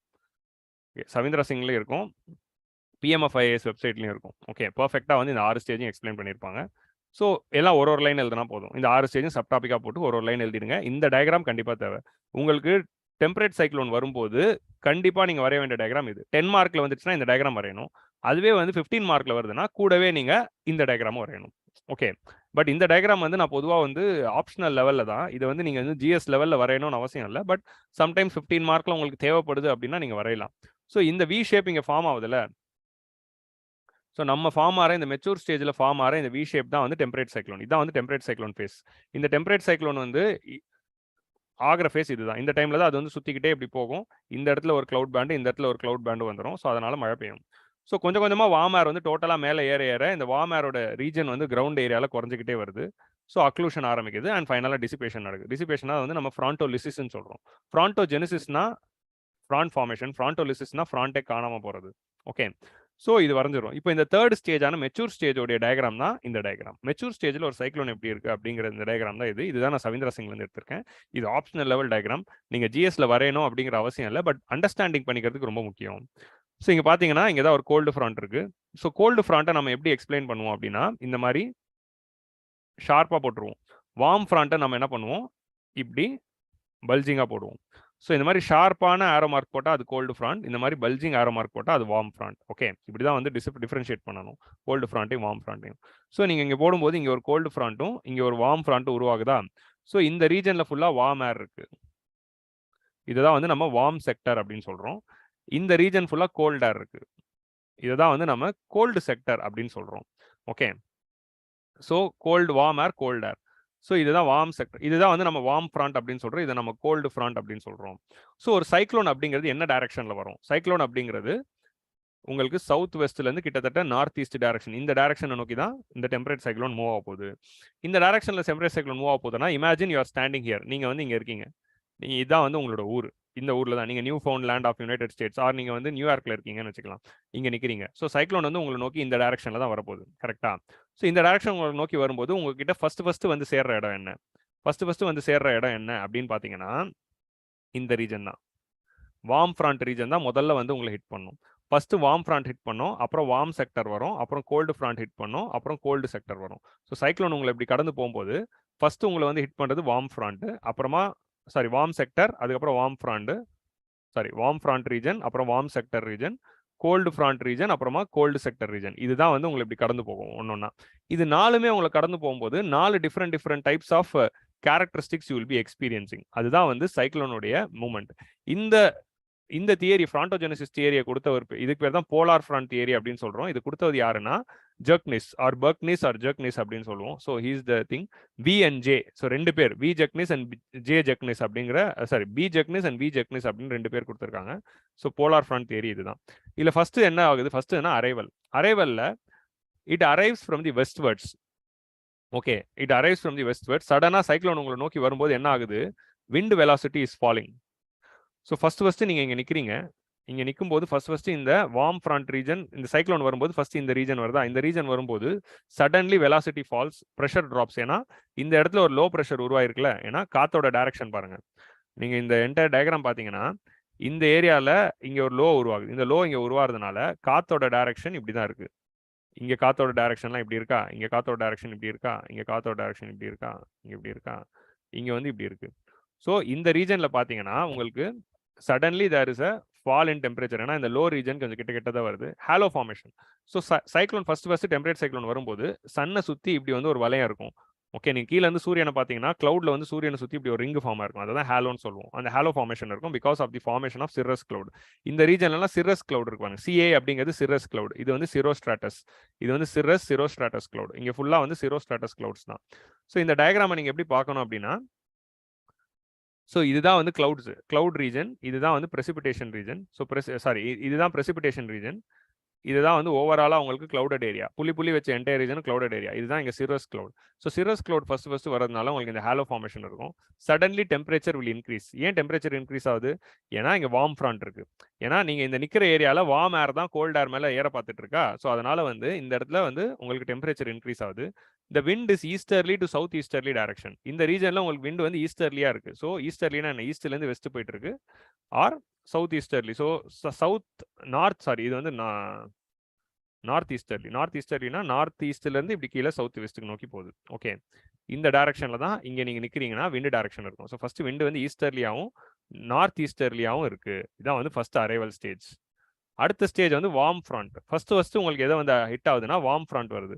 வார்ம் ஃப்ராண்ட் வரும்போது நிம்போஸ்ட்ராட்டஸ் கிளவுட் வருது. இந்த வார்ம் ஃப்ராண்ட் ரீஜனில் warm air is rising over the cold air அப்படிங்கிறதுனால இந்த இடத்துல ஃபுல்லாக நிம்போஸ்ட்ராட்டஸ் கிளவுட் தான் ஃபார்ம் ஆயிருக்கும். ஆனால் இந்த இடத்துல பாருங்க குமுலோ நிம்பஸ் கிளவுட் ஃபார்ம் ஆயிருக்கு.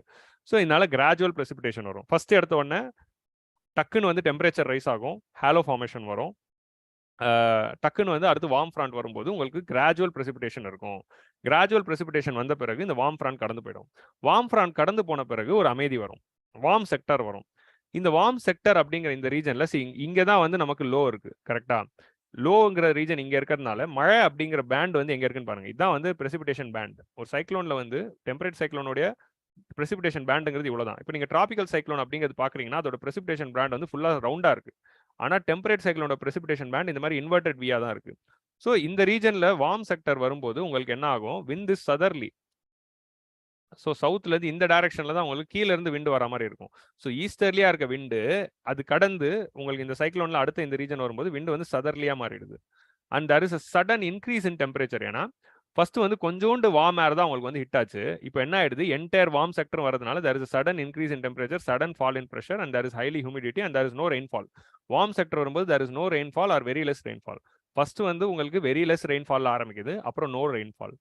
ஸோ டெம்பரேட் சைக்ளோன் வரும்போது ஃபர்ஸ்ட் வந்து உங்களுக்கு கிளவுடியா இருக்கும், ஹேலோ ஃபார்மேஷன் இருக்கும், டக்குன்னு ஒரு கிராஜுவல் ரெயின்ஃபால் வரும், அப்புறமா there won't be any rainfall. புயலுக்கு பின் மைல்டு ரெயினுக்கு அப்புறம் அமைதி இருக்கும்.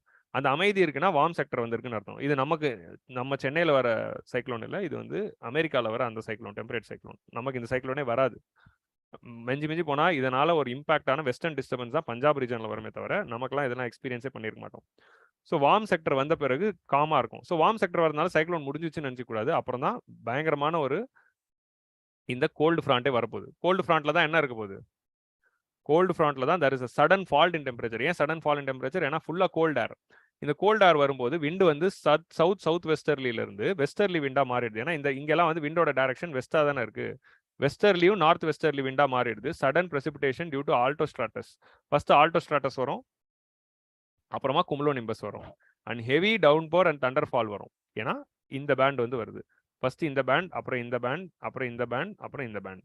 ஸோ இந்த பேண்ட் வந்த பிறகு there will be very heavy rainfall. இதுதான் வந்து மோஸ்ட் டிஸ்ட்ரக்டிவாக இருக்கும். Cold front is the most destructive front. So wind direction is changing.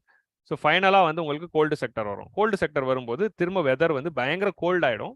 So இந்த டெம்பரேட் சைக்ளோனோட ஹெவி ரெயின்ஃபால் ஃபேஸ் முடிஞ்ச பிறகு there will be a normal again cold phase. இந்த cold ஃபேஸில் இப்போ சென்னைக்கு போன வாரம் இருந்ததில் அந்த மாதிரி தான் இருக்கும். Remarkably there will be cold, பயங்கரமான குளிர் இருக்கும். அந்த குளிர் டைமில் ஆனால் மழை இருக்காது. ஸோ இதுதான் வந்து உங்களுக்கு cold sector. There is a ஃபாண்ட் in temperature, cloudless condition and wind is westerly or north westerly. So இதுதான் வந்து ஃபைனலாக இருந்த கோல்டு செக்டர். ஸோ இதுதான் வந்து ஒரு சைக்ளோனோட ஸ்ட்ரக்சர். ஸோ நம்ம ஆன்சர் ரைட்டிங்கில் பண்ணும்போது இந்த டயக்ராம் வரைஞ்சி நீங்கள் எழுதுறீங்க, மேபி ஆப்ஷனில் யாராவது எழுதுறீங்க அப்படின்னா இந்த 6 ஸ்பேஸையும் நீங்கள் போடலாம். ஸோ இப்போ கொஸ்டினில் வந்து how temperate cyclone is formed அப்படின்னா நீங்கள் ஃப்ராண்டோஜெனிசிஸை போட்டு எக்ஸ்பிளைன் பண்ணுவீங்க, கரெக்டாக? ஹவு டெம்பரேட் சைக்ளோன் இஸ் ஃபார்ம்டுனா நீங்கள் இந்த டயக்ராம் போட்டு எக்ஸ்பிளைன் பண்ணிடலாம். ஆனால் what are all the conditions when a temperate cyclone provides, what are all the various conditions when a temperate cyclone arrives அப்படிங்கிற ஒரு கொஸ்டின் வரும்போது நீங்கள் என்ன பண்ணணும், இந்த டயக்ராமை போட்டுட்டு இந்த 5 ஸ்டேஜ் எழுதணும். ஃபர்ஸ்ட் வந்து அரைவலில் ஸோ ஒரு ஸ்டேஜ் எழுதும்போது நம்ம என்ன எழுத போகிறோம், அரைவலில் எழுதும்போது டெம்பரேச்சர் என்ன, ப்ரெஷர் என்ன, விண்ட் டைரக்ஷன் என்ன, பிரசிபிடேஷன் என்ன, இந்த 4 விஷயத்தை தான் சொல்ல போகிறோம். ஸோ இந்த 4த்தையுமே 5 ஸ்டேஜுக்கும் எழுதுனா அதான் வந்து பாயிண்ட். அரைவல் அப்படின்னு சப்டாபிக் போட்டு இந்த 4த்தையும் என்னென்னு எழுதுங்க. Temperature is very, temperature is warm, precipitation is no precipitation, halo formation, wind is in the easterly and north easterly direction and precipitation there is no precipitation. So டக்குன்னு வந்து இப்போ அடுத்த ஸ்டேஜ் என்ன, வார்ம் ஃப்ராண்ட். இப்போ என்ன பண்ணுவோம், அதே temperature, அதே ப்ரெஷர், அதே விண்டு, அதே இது. அடுத்து வந்து இந்த வார்ம் ஃப்ராண்ட் வரும்போது என்ன ஆகுது, வார்ம் செக்டர் வரும்போது என்ன ஆகுது, கோல்டு ஃப்ராண்ட் வரும்போது என்ன ஆகுது, கோல்டு செக்டர் வரும்போது என்ன ஆகுது அப்படின்னு 5 சப்டாபிக் போட்டுட்டு இந்த 4 விஷயத்தையும் நீங்கள் எழுதிட்டீங்கன்னா அதுதான் ஆன்சரில் இருக்கும். Okay, so that is going to be in your answer. So if there is a 15 mark question asking the impact of a temperate cyclone, your answer should consist of all this diagram.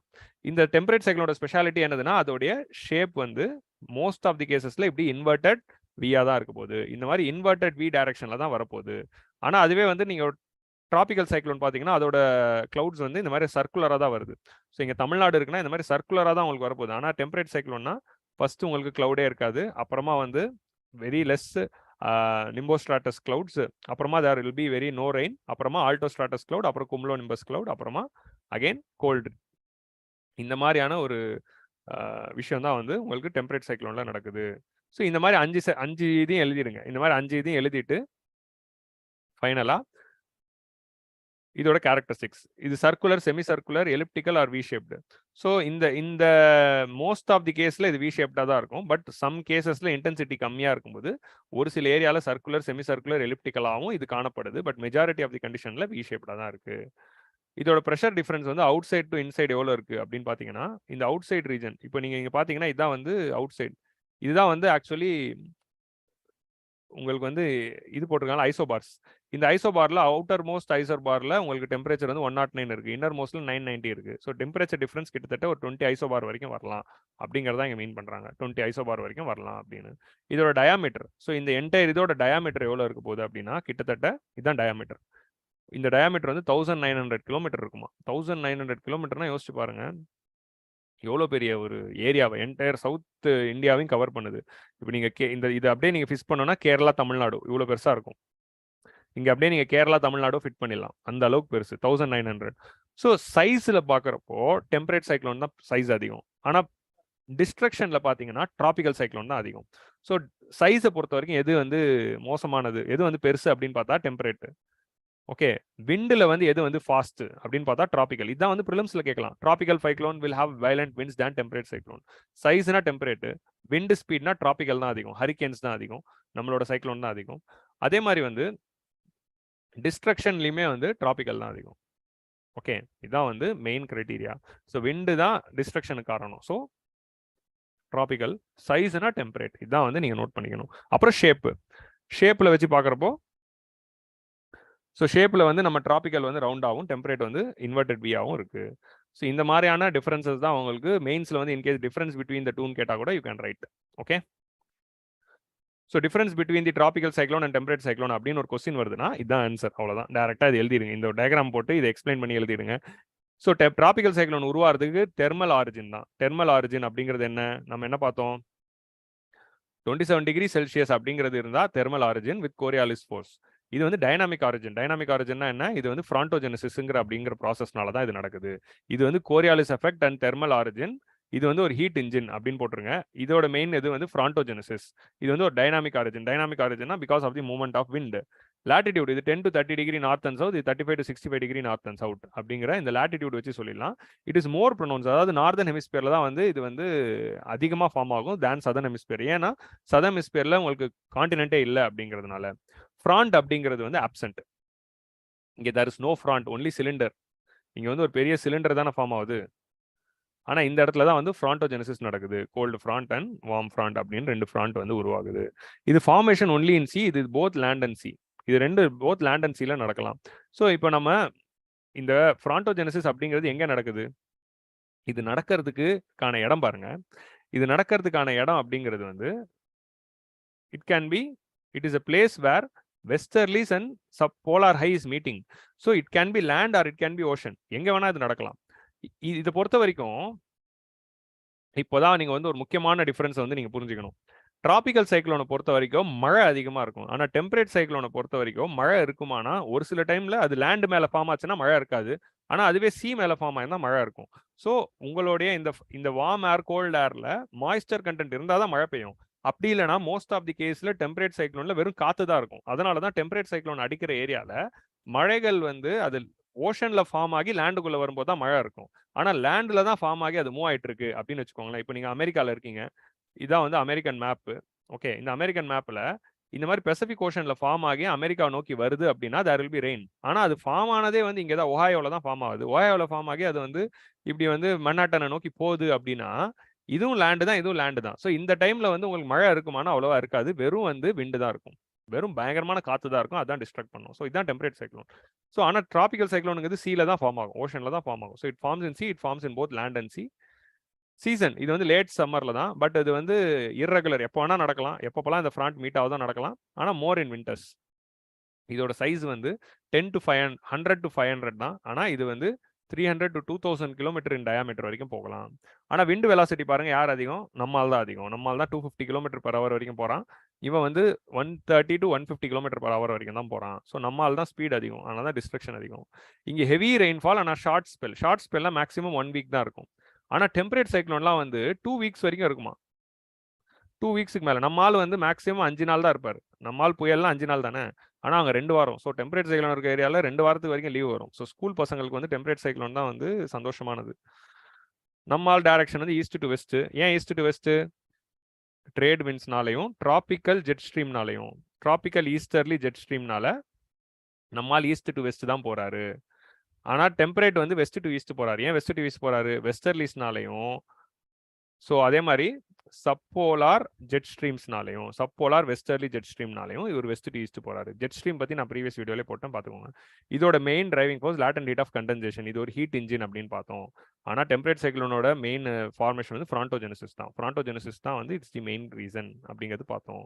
அதே மாதிரி உங்களுக்கு difference பிட்வீன்ல கேட்டால் இந்த diagram வேணா நீங்கள் ஒரு வாட்டி போடலாம். போட்டு டக்குன்னு ஒரு வேர்ல்ட் மேப்பை வரைஞ்சி, ஸோ டிராபிக்கல் சைக்ளோன் இருக்க ரீஜன் எல்லாம் இதுதான். Tropic of cancer to capricorn. ஆனால் டெம்பரேட் சைக்ளோன் இருக்க ரீஜன் எல்லாம் அதுக்கு மேலே அப்படின்றீங்க போட்டுடலாம். இது பாருங்க, வெஸ்ட் டு ஈஸ்ட், இது வந்து ஈஸ்ட் டு வெஸ்ட் அப்படிங்கிறது புரிஞ்சுக்கலாம்.